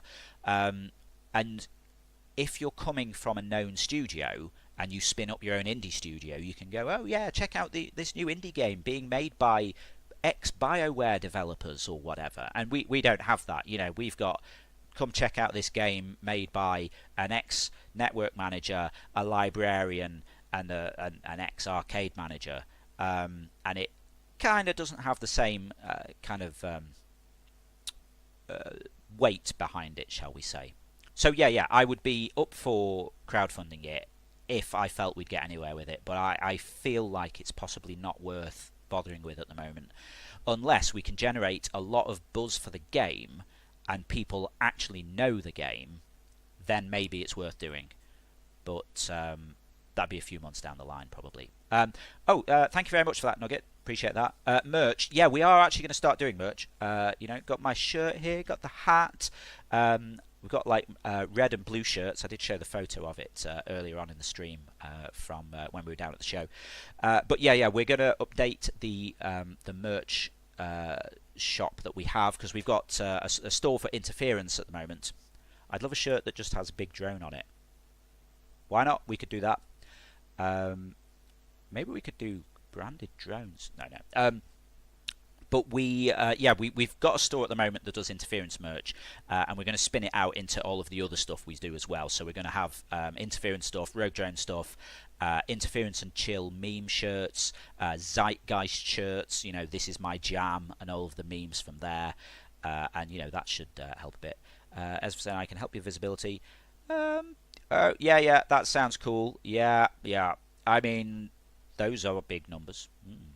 Yeah, one of the things that I would be quite keen to do is sort of tidy up this mixed play integration at the moment. As you can probably guess from the fact that I'm having to press buttons to turn it on and off, it's sort of a bit hacked in at the minute. Need to like do a menu and things for toggling what effects are going to be on there, spark costs, cooldown, stuff like that. But once I've got a build like that, I'd maybe be up for letting people have access. Well, we for reasons we can't necessarily make it publicly available quite yet. Although actually, no, I think maybe we can based on um, something we discussed last weekend. But anyway, I would be quite keen to maybe get some people playing it on stream. Yeah, we can, but it can't be finished yet. So yeah, as long as everyone knows it's just an early alpha. This is for kind of funding purposes, basically. Um, yeah, I'd be up for letting people play this. And as I say, I think the mix play stuff. I mean, you know, basically, I need to make our mix play board look like this. Do a custom control. Yeah, you know, I'd be up for people playing it. They need to have a hand in the development, basically. Um, yeah, I mean, as Ferret says, basically, some of the funding that we're going for is to help us kind of finish the game. So as long as we haven't put out a finished game, which let's be honest, we're nowhere near to, we'll be all right. But yeah, I'd be up for getting some people on Mixer playing this, and I feel like it would be pretty engaging, you know, because people are playing, you know, Fortnite, Apex, whatever, and they got their soundboards and things. But one of our company kind of taglines that we use is "Go beyond soundboards." You know, actually having things where the viewers can press buttons and it's messing with the streamer. I mean, it makes for great content. In our talk last week, I'm trying to remember the exact way I put it. Basically, real-time interaction plus gentle trolling equals quality content, and it is hilarious. Would love to get streamers in on multiplayer. Basically, I think that could be great. What I'm planning for mixed play for multiplayer is if we do team games, or even if it's, you know, last drone buzzing battle royale, something where your audience are watching you, and the mixed play panel lets them troll you, but also they could select to do it to other players. So I mean, optionally, this might cause massive balance issues, so maybe it wouldn't work. But the idea of, you know, let's say, I don't know, the three of us are playing. I'm playing Last Drone Buzzing against Bunnery and Ferret, and then I can be saying to my audience, hey, come on, guys, right, look, oh, Ferret's over there. I don't think she's seen me. I'm going to come up to her, and if you press a control flip just as I get there, I'll be able to get a shot on her and she won't be able to escape. And so almost kind of like getting your audience feel like they're helping you win. Yeah, sorry, I know, it's just... Well, of course, the thing is, you'd be using the Ferret drone, so the status effects would last for a shorter time, you know? So maybe that would be the wrong decision. Maybe you'd be the hard target there. Yeah, sorry, I feel bad after everyone was trolling you in Interference and Chill earlier as well. I apologise. But yeah, I think that could be pretty fun for on a stream as well, because as well as sort of streamer versus streamer in the game, you could have audience versus audience.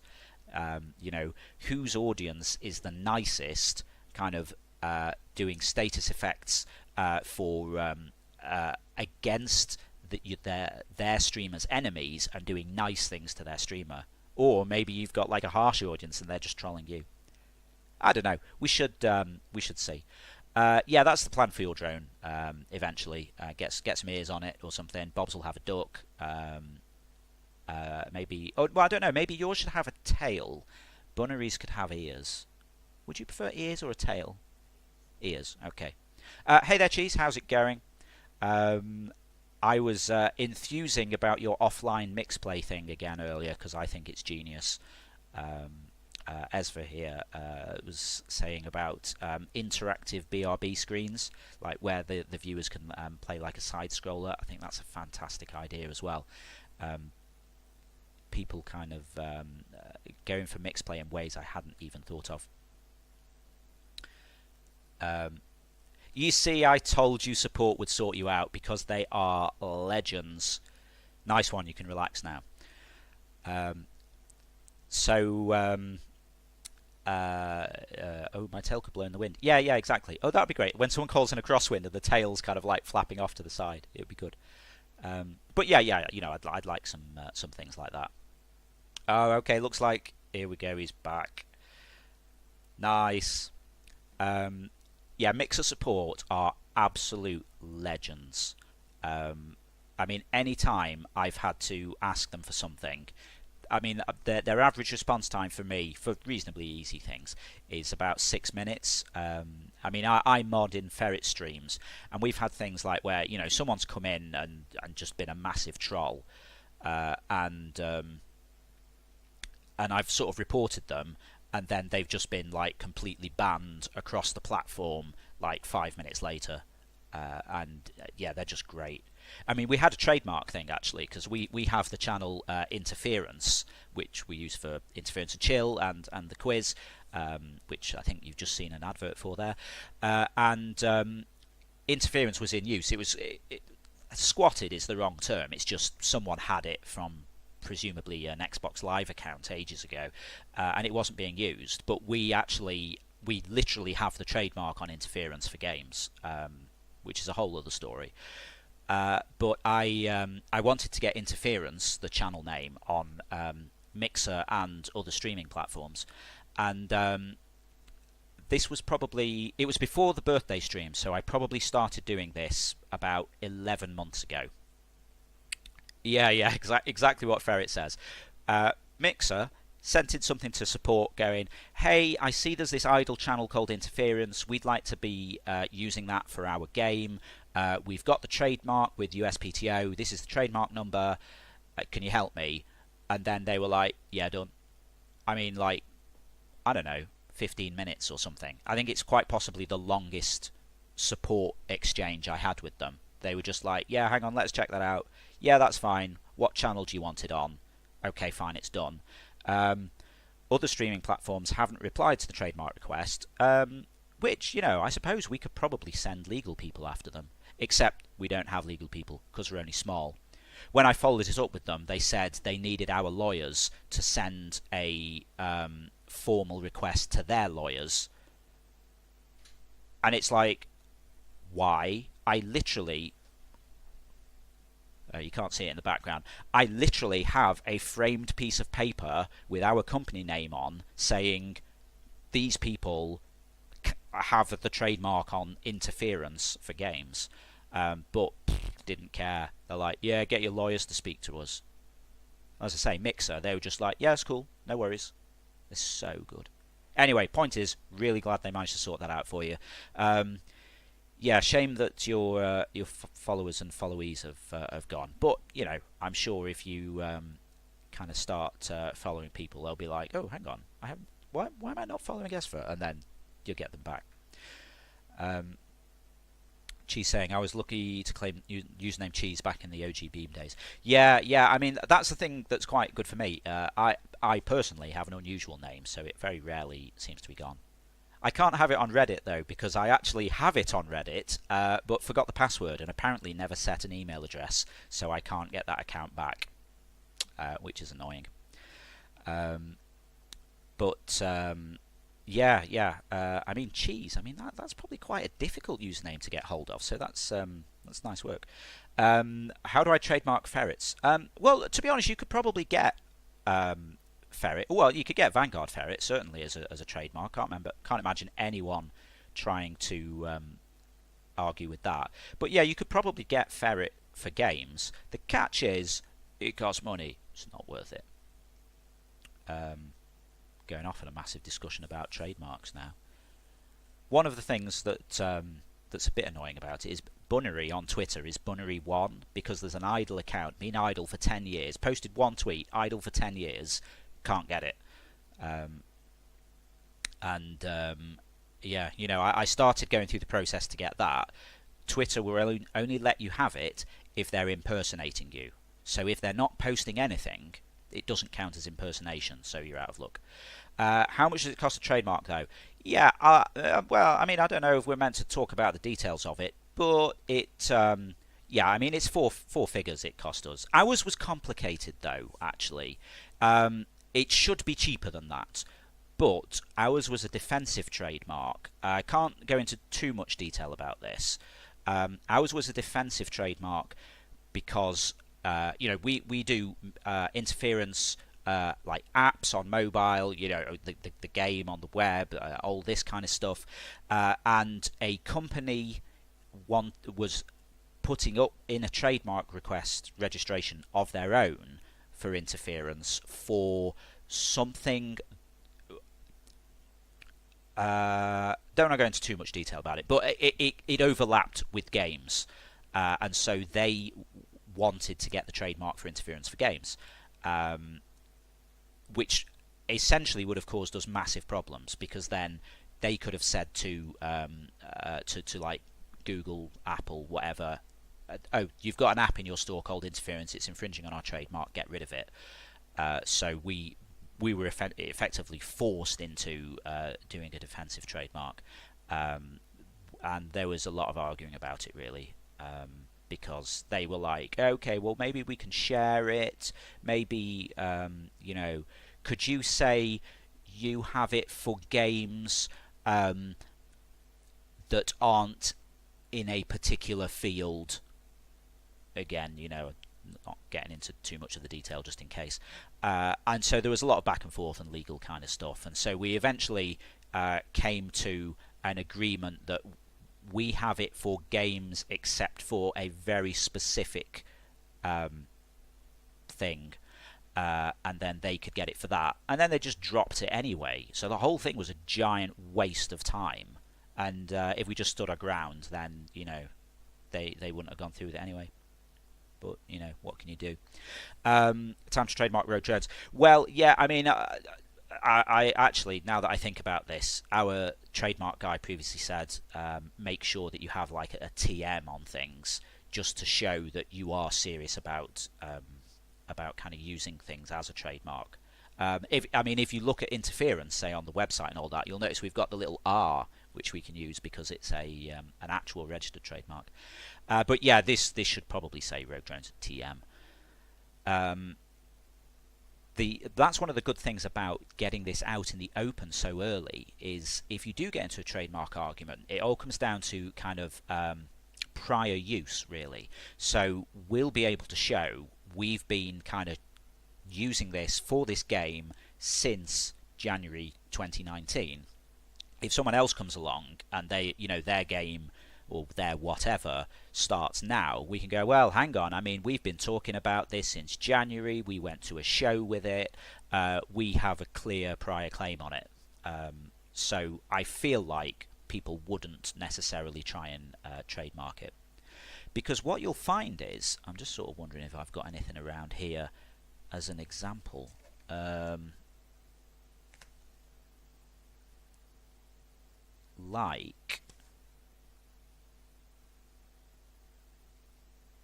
Sorry, I'm just looking for some like game cases or things like that.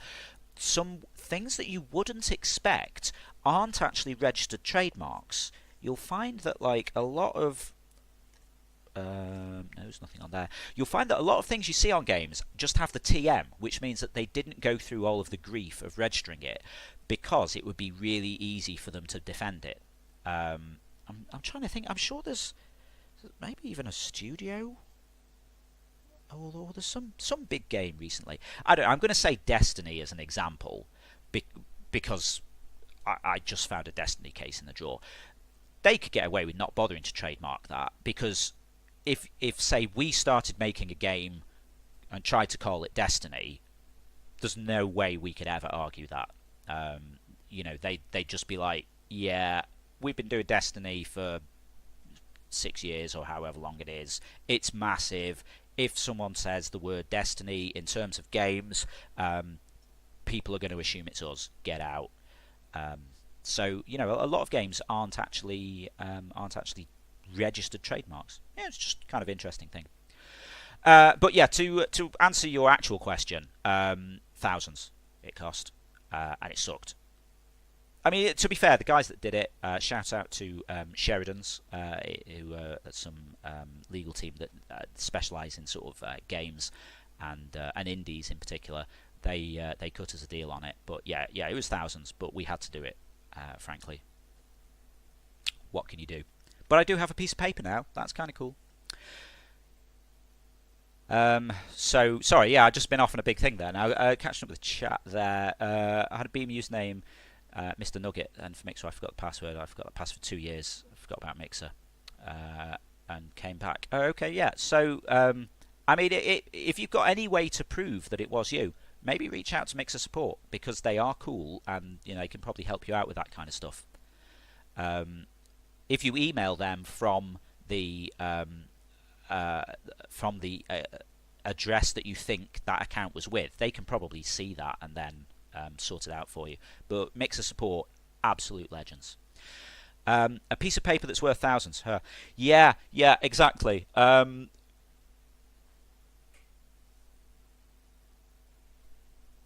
Is there anything on that piece of paper that I shouldn't show? Hold on one moment. No, it's all right. I'll grab it.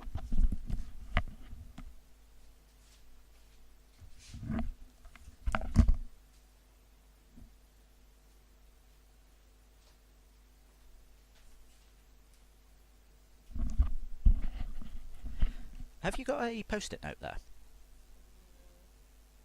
Ah, perfect. Thank you.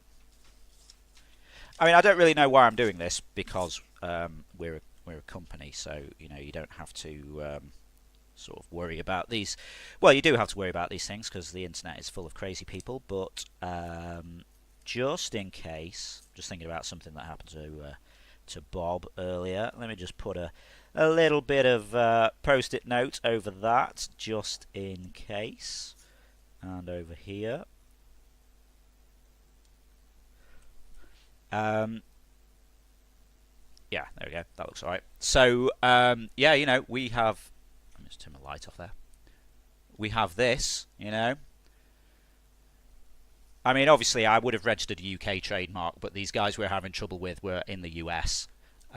So, we had to do it with USPTO. I realise I'm sort of just going off on a big waffle about all sorts of stuff here, but someone asked, and it's sort of an interesting story. But yeah, so we've got this, saying we have the trademark in Class 9, computer application software for mobile phones, computer game software for personal computers, and home video game consoles. It's really weird how trademarks work. Like, you have to sort of list all of this different stuff. It's kind of madness. Home video game consoles, but also home video game consoles used with televisions, and arcade-based video game consoles, downloadable computer game programs. It just goes on and on. It's really weird. And then we needed all of this stuff for entertainment services as well, because it's kind of like like an online, well, almost game as a service, really, because we run all this back end for it, and it, so it counts as an entertainment service. It's crazy. But yeah, so I framed it because it's like really expensive. It's expensive enough that when we got it done, the accountant then said, actually, that counts as an asset that goes against your tax. Yeah, as I say, thousands. Damn, I need one of those Roadrunner snapbacks. Well, yes, a few people have talked about the hats. If you've seen the picture on Twitter, then you might have seen that we Ferret and I had hats at Resd. Bunnery and Mr. Tapestry had blue shirts. Ferret and I had red shirts. They're very cool. We are actually going to launch a shop so people can buy merch. I don't see why not. So we've got things like military hat. Now you're talking. Maybe it's through Spreadshirt. They do various things. It might be that there's a few options we can do. Well, I'll have a look. But yeah, we've got a store at the moment for interference stuff. It's kind of interference memes, get your drawing on a T-shirt, that kind of stuff. But I've kind of expanded it with Rogue Drones things. So we're going to move all of the stuff over to a new Spreadshirt shop because I kind of fell out with the previous printers because they did some really bad quality stuff, and I didn't want to use them again anymore. Like last year for EGX, Ferret had this awesome shirt with yeah, exactly, with like a drawing printed on the front and some interference promo stuff on the back. She wore it for EGX, and then it just tore. There's just a hole in the side of it, and I'm like, what? She's worn that once. And then I had an argument with them about the size, the size they printed something on my shirt, and yeah, it was a big mess. You can integrate a Spreadshop on your site, by the way. Yeah, I mean, I'm tempted to just sort of spin it out and just have it as a separate thing on Spreadshirt. Although maybe we should integrate it back into the site. I don't know. We'll have a look at it. But yeah, so we're going to have Rogue Drone stuff on there. Going to have interference stuff. Going to have Zeitgeist stuff. I want to get a "This Is My Jam" shirt. Maybe a "This Is My Marmite." Ooh, trademarks. Maybe not. Get a "This Is My Jam" shirt for Zeitgeist. I might add. You've probably seen me wear this a few times. Ferret got me a Zeitgeist shirt for Christmas. This, if you're not in the UK, the joke here is this is like the old BBC test card. So that's me and Grumbles, our cat. So might get that in there. Some showing my age there. Yeah, yeah. The only thing with streaming is I do feel like I'm the oldest person in the room a lot of the time. But yeah. Interference and chill meme shirts. Things from our other games as well. So Bunnery's got like a cool loose vowel shirt, which is like one of our mobile word games that I made her for Christmas or her birthday a few years ago. Might throw some things in like that as well. But yeah, get the hats. I'm loving this. I think it's great. We might have a few other odds and ends of things not through Spreadshirt, like we do have cool Rogue Drone stickers as well. Maybe a few bits and pieces like that. Spreadshirt does bobble hats. Well, I know what you're getting for your birthday.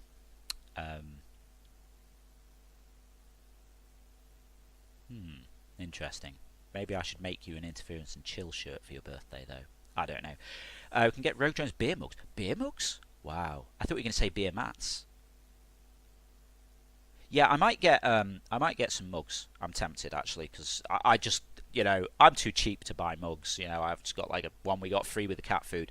I have got a nice mug here somewhere actually, from a place that we stayed on holiday. But yeah, I'd be up for a Rogue Drones mug. So when I'm doing Apex or whatever, I can be like, oh, okay, I'm just waiting for a respawn. Let me just have a drink of coffee. Oh yeah, it's Rogue Drones. You should check that out. RogueDronesTheGame.com. Yeah, we're going to do some merch. I didn't realise people would want it. Otherwise, I would have timed it with going to Rezzed. But I've just got to sort out, a few more of the designs, square it all up, and press the button to launch it. So, what are we now? Wednesday. Start of next week, maybe. Next few days, probably. It'll be good. If you're following us on Twitter, Rogue Drones, or on the mailing list on RogueDronesGame.com, or you're on our Discord, RogueDronesGame.com/Discord, then you'll find out all of the latest stuff on there.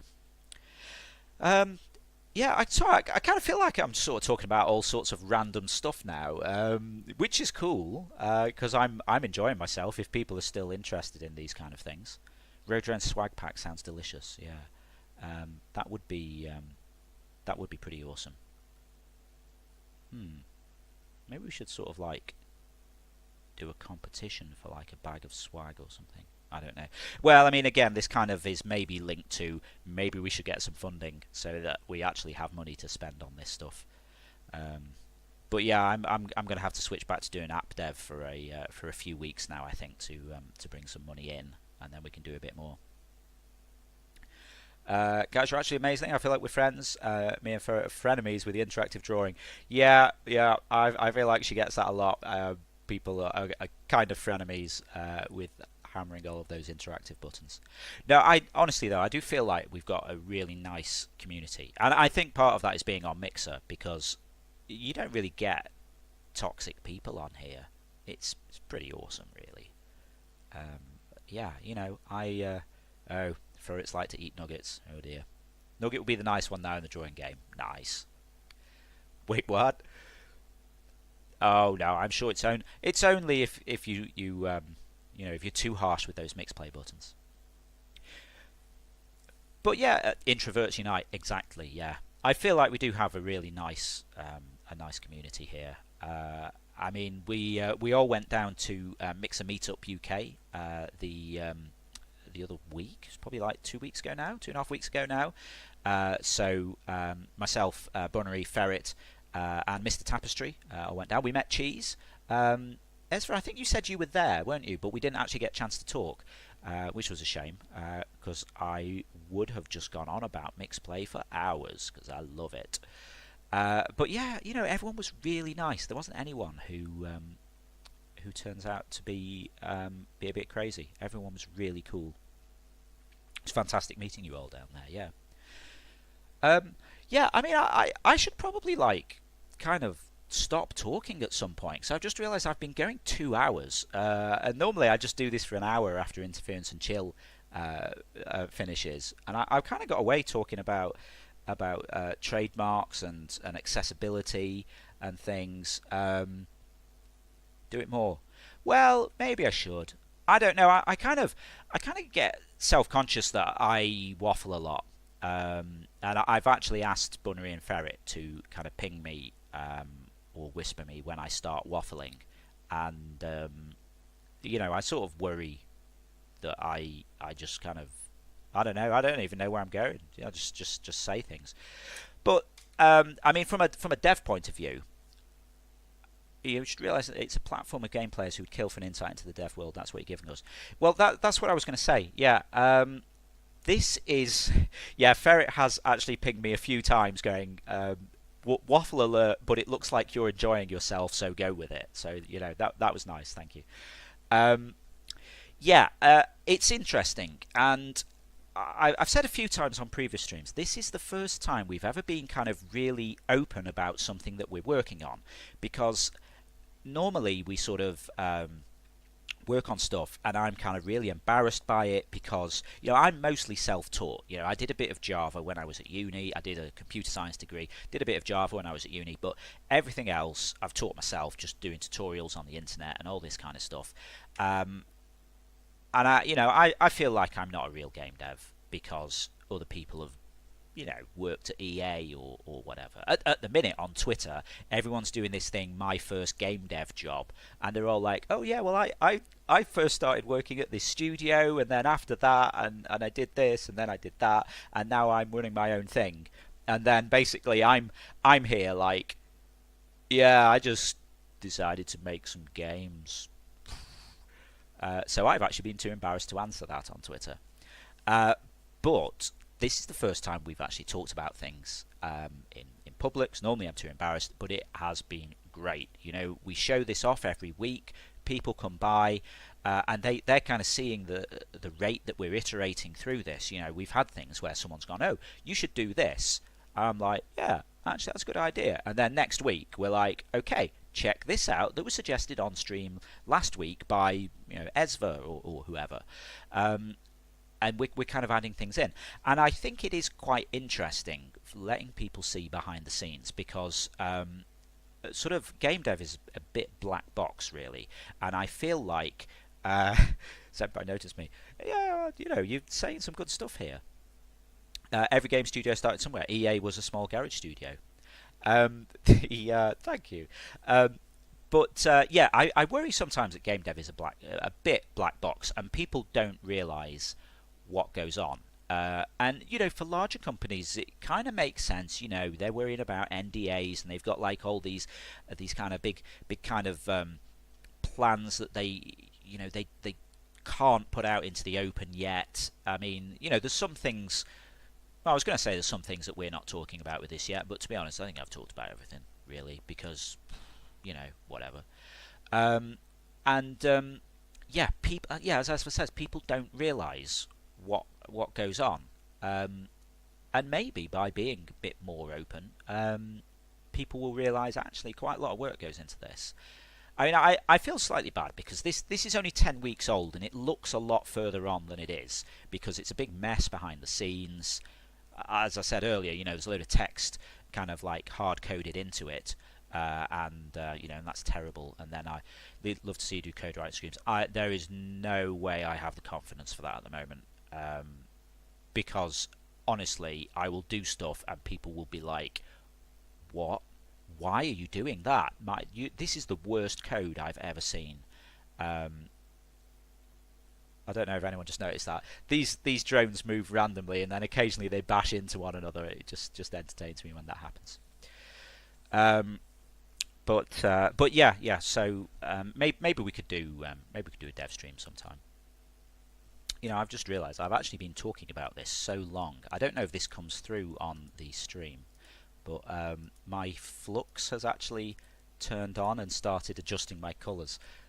Oh wow, that's really bright now. What time is it? 10 o'clock. Okay, I should probably shut up in a bit. But yeah, I'm hoping maybe if we're open about this, people can see the kind of stuff that we're doing, and and how much stuff goes into doing a simple thing. I mean, one of the small things. In fact, let me just sort of mute my audio here because it's not really relevant. Is my controller's gone to sleep? I've been talking that long. Hang on. Right, really minor thing. The way that the tilt works on this, I'm just kind of like, doing a cheap hack. If you tilt when you're on the floor, the drone can clip into the floor because it's not actually rotating. It's just literally going in one frame. It's going, okay, the drone's like this, now the drone's like that. Seems like it'd be really simple to fix, but it's actually a bit of a pain, which is why it didn't get fixed in time for Rest. And I kind of need to do it, but it's the kind of thing where someone would see it and go, "Oh yeah, you just need to fix that." It's actually kind of awkward, and maybe by talking about these things and showing kind of what we had to do, maybe we can help people get a better feel for it. I can't remember if I actually said. I am going to sort of catch up with the chat here. I can't remember if I said what Esva said in the chat there. People don't realise. Kind of annoys me sometimes, especially when I've dabbled in that scene, seeing how hard the work is. But yeah, you get people. I mean, you literally see it every day on Twitter. I try not to read Reddit too much because there's always a lot of this stuff, and it's people going, "Well, why don't they just do this thing?" And it's like, yo, well, if it was just doing the thing, they would have done it. I mean, something that I was talking about with Ferret and our audience on our Apex co-stream a few weeks ago when the Battle Pass came out, and people were like, "Yeah, this Battle Pass sucks. It's going to take too long to grind. The numbers are all wrong." And I'm like, "Well, looking at this from a dev point of view, there will have been a team of people sat here with spreadsheets crunching these numbers, and I'm pretty sure they have actually thought about this." And it's actually just that we're missing something, and we need to maybe give it more than 20 minutes before we make a decision on it, before we make a judgment on it. And you get things like that, and sort of armchair people on Reddit threads or whatever are all like, "Well, they should just do it like this, obviously," and you're kind of like, "Yeah, it's probably a bit more complicated than you think." Anyway. Yeah, just going through a couple of other things here. Game Dev 101, get it working, then refine it, then hope it still works. Yeah, that's pretty much what happened. Like when I tried to fix that clipping bug on the fly at Rest, and then made it so that rotation of the drone was entirely balked, so I had to revert it. She's saying, tell them about the 101 Games idea. Oh, I think you missed earlier. I was saying about your Robot Wars, Drone Fight Club idea, which I think is great. So I mentioned that earlier, but you missed it. But yeah, she said on Discord the other day, like those 101 game cartridges you used to get, where it was just like loads of kind of different things on one cart. I mean, we got potential to do that sort of stuff. Just a lot of people at the show said, you could go in many different directions with this. Airport defense, airspace defense. Or you're being chased by the drones, or drone wars, or capture the suitcase, like a capture the flag kind of thing. All kinds of stuff. So maybe we could just kind of get this into early access, get people on it, and then just keep adding in new modes. I don't know. I mean, you got to sort of balance out the overhead for maintaining them if there's problems. But if we keep things simple, maybe it's doable. Maybe we could have this sort of like as a a set of almost mini games. Really, if anyone played Fusion Frenzy on the original Xbox. I think it was the original Xbox. Like, that was cool. That was like 50 different little mini games, like same kind of assets and things, but just used in different ways. Very interesting. So, sorry, just looking at Dark Reap. Here's an idea for the staffs and drones. First, the staff, there should be a mega one-time power-up for the staff. Hack it causes the drone to have delayed controls and static screen. Ooh, static screen. Yeah, Slender Drone approaches. Oh, okay, that makes sense now I've read all of that. Yeah, we could do something like that. I like the idea for maybe some sort of mega power-up thing, if that was perhaps tied into mixplay. So it might charge really slowly, but then you could encourage your audience to press a button that would charge it. So every time someone presses the button, the charge increases by 1% or something. So you could use it anyway, but your audience could also help you along with it. Yeah, that just kind of reminded me of something else. Talking about mix play. I don't remember where I was going with that. Mix play, people charging things up. I don't know. Something Dark Reap said just gave me an idea. I've just realised that the chat had sort of gone off the bottom of my screen there, and I've just kind of scrolled back down. Yeah, Ferret using the quote from the game there. Actually, yeah, I almost feel like that's what happens. So there's a problem with the game, and then the armchair developers are like, oh, why don't they just get on with it? Stop slacking. Yeah. Drones on the moon could happen. We could just swap this out for like a moon base or something. If we could get some kind of moon base assets done, lower gravity, something like that. Yeah, that could work. You need a wall of crazy where you can put all the ideas each on a single post and then stick it to the wall. Yeah, exactly. One guy I spoke to at Rest, he was an artist. Custom lobbies with custom settings could do. I mean, we kind of get a massive scope creep here until we can get some funding, or we manage to get early access going enough to be bringing money in to keep working on it. Going to need to try and keep it quite tight, but I'd be I'd be up for doing this kind of stuff. But yeah, Wall of Crazy. I was speaking to one guy who's an artist actually, who said he thought maybe we weren't going crazy enough, because I said we'd sort of gone for this comedy angle, but we were sort of keeping it semi-realistic but light-hearted.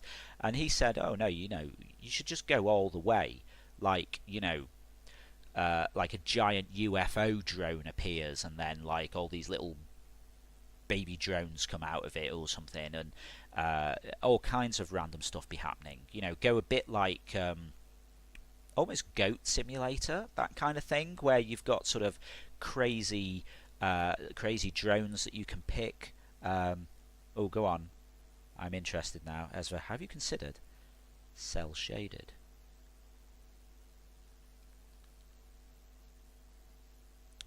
Interesting. And we've got custom drone skins. Yeah, that's something we're thinking about. Can my drone lick things? Oh, what? Like the goat, so you can grab onto things. That could work.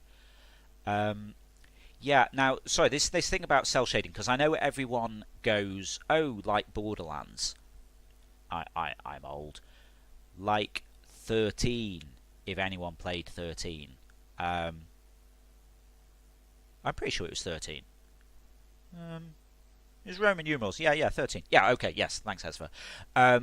If you didn't play 13, it was awesome.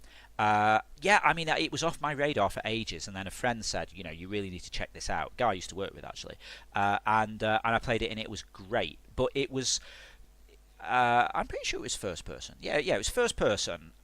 You were this guy who'd sort of lost your memory, and you were like some sort of agent or something. You didn't know what was going on, but it was cell shaded, looked kind of comic book style. But the cool thing with it was you'd get kind of I don't know what you call them, sort of like the picture equivalent of like a block quote. Picture in picture kind of things. So you'd maybe be kind of coming up to a door that you're about to go through, and then just like in a comic book, you'd see sort of a set of frames kind of appear, showing like a footstep on the other side to kind of give you an indication there was something there. Or if you, I don't know, I might be imagining some of these things because this was like probably 10 or 15 years ago now, which is really scary. But okay, wow. Ferret's just posted a link in chat saying oldgames.com. Yeah, this is it. Oh, this is exactly what I was going to say. You might get a shot on someone, like maybe a sniper shot or something, and then you get a picture-in-picture appear. Let me just flick this back on. So yeah, stuff like this. So you'd shoot this guy, and then you'd get like that, and like a comic book style kind of like appear, or explosions. There'd be like a bang and stuff. And it was oh, where's my pointer? There we go. It was really cool. Yeah, that could be kind of interesting. We should have.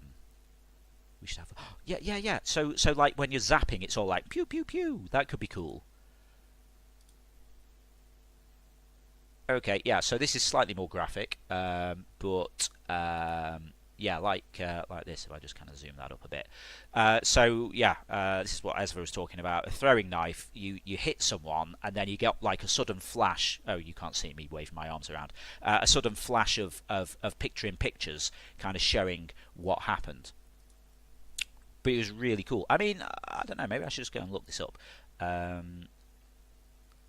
I'm assuming this is probably on Steam or something. They actually did a film of it or something. I don't think it was very good, to be honest, but I saw a little bit of it on TV a while ago.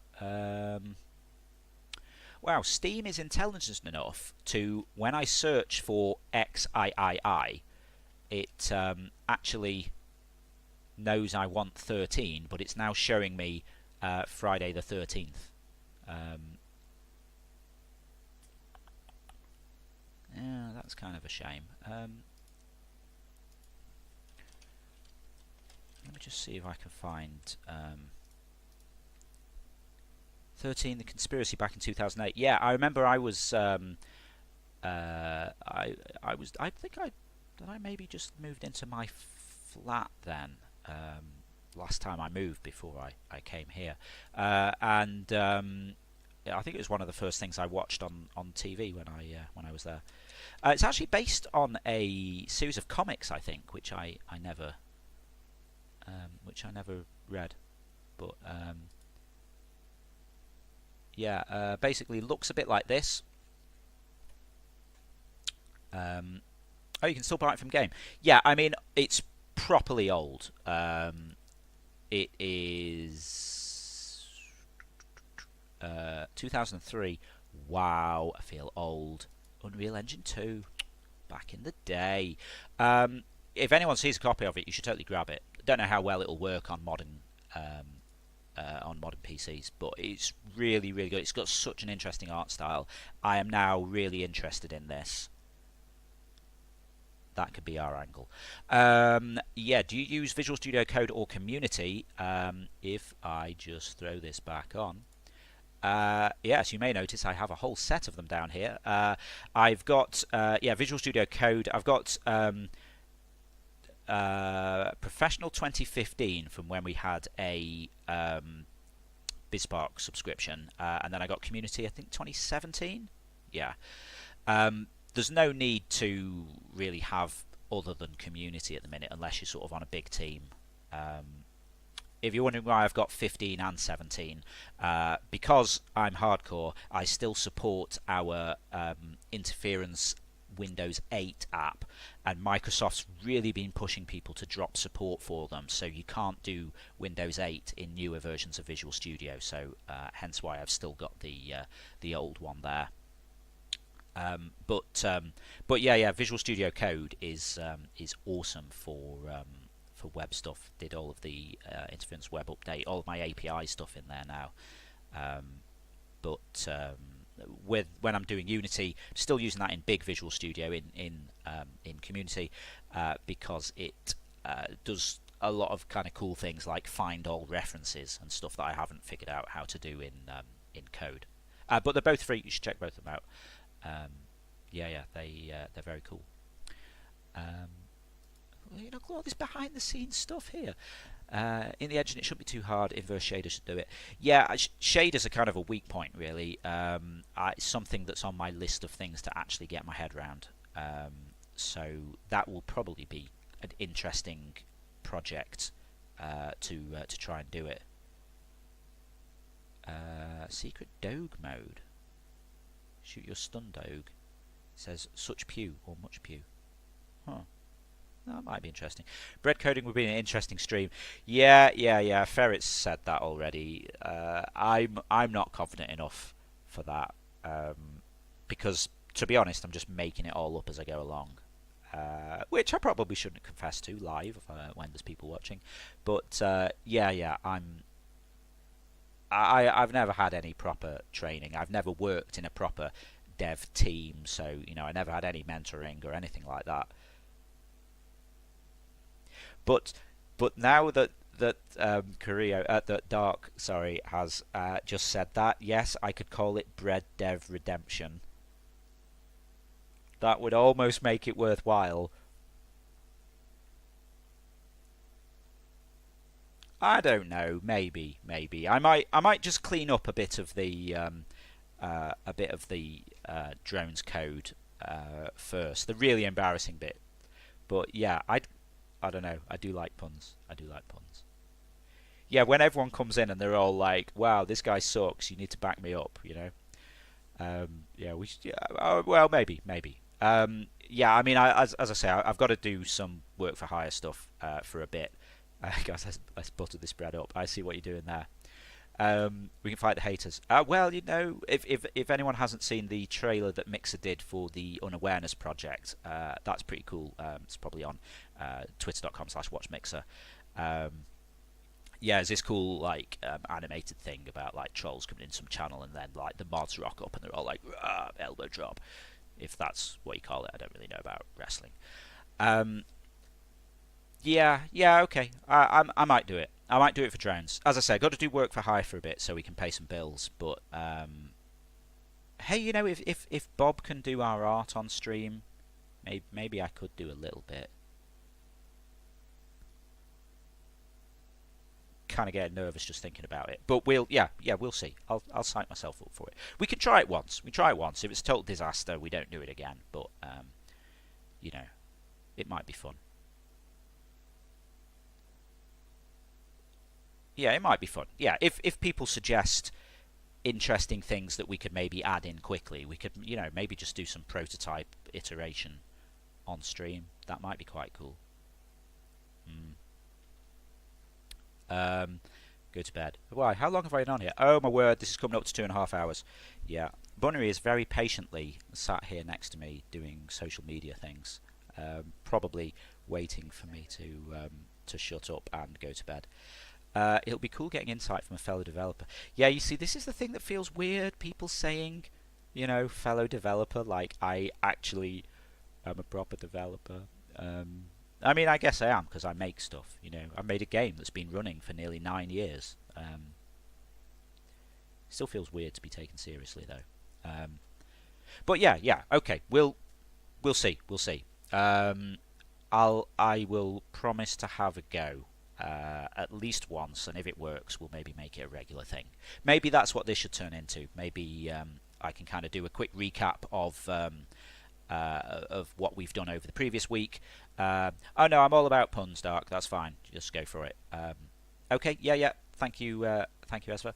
That'd be awesome.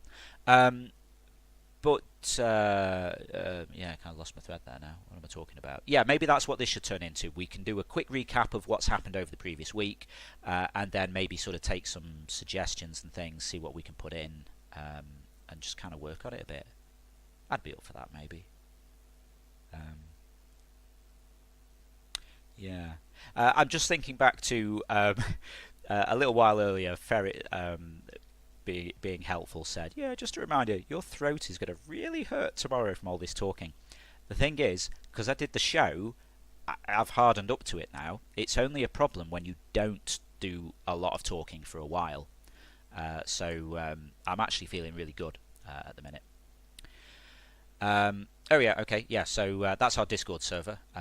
If you want to join on there, and we can, have a chat about all kinds of nerdy things, like Dev. Still need to talk about Mixplay. Yeah. I know Bob wants to talk about this mixed guess thing. I still haven't seen in action yet, but maybe we should be doing something cool like that. Fan day suggestion recap. Yeah, exactly. That's what I'm thinking. Okay. Oh. Bunnery's closed up her laptop and is going to go. So yeah, maybe this is the point where I should wrap up. Yeah, hopefully this hasn't been too sort of mind-numbingly dull. I do appreciate you all hanging on with me whilst I sort of talk about all this kind of nonsense. Do try and talk to Discord about getting your server verified. Yeah, I think we aren't popular enough at the minute. I did look at it before. The other side thing of that is I think server verification is now tied into their dev kind of stuff, so I think we might actually have to pay for that because we need to register a game. But maybe we should be selling the game through Discord anyway. I don't know. We're going to talk about it on Saturday. Are you kidding? It's been awesome. Wow, okay. I genuinely didn't think anyone would be interested in listening to my random dev ramblings that weren't me showing what was going on in the game. So, well, that was unexpected. I mean, you can tell how unexpected it was because I don't have a full screen camera thing. This is the best I can do, so I will sort that out for next week. Maybe this can be a thing. Okay. But you see, Bunnery's nice. She's hanging up my Zeitgeist shirt. But yeah, we should wrap it up there, and yeah, maybe I should go to bed because I've got to get up and do app dev in the morning. No, I've got to get up in the morning. We've got to take the car for an MOT. Yeah. Then I have to do app dev to pay for it. Fun. And it's due for its service as well. So yeah, 150 quid. Exciting. But because of rest, we've left it till the last minute. It's got to be done by like Friday or maybe tomorrow. So hopefully it'll pass or we have problems.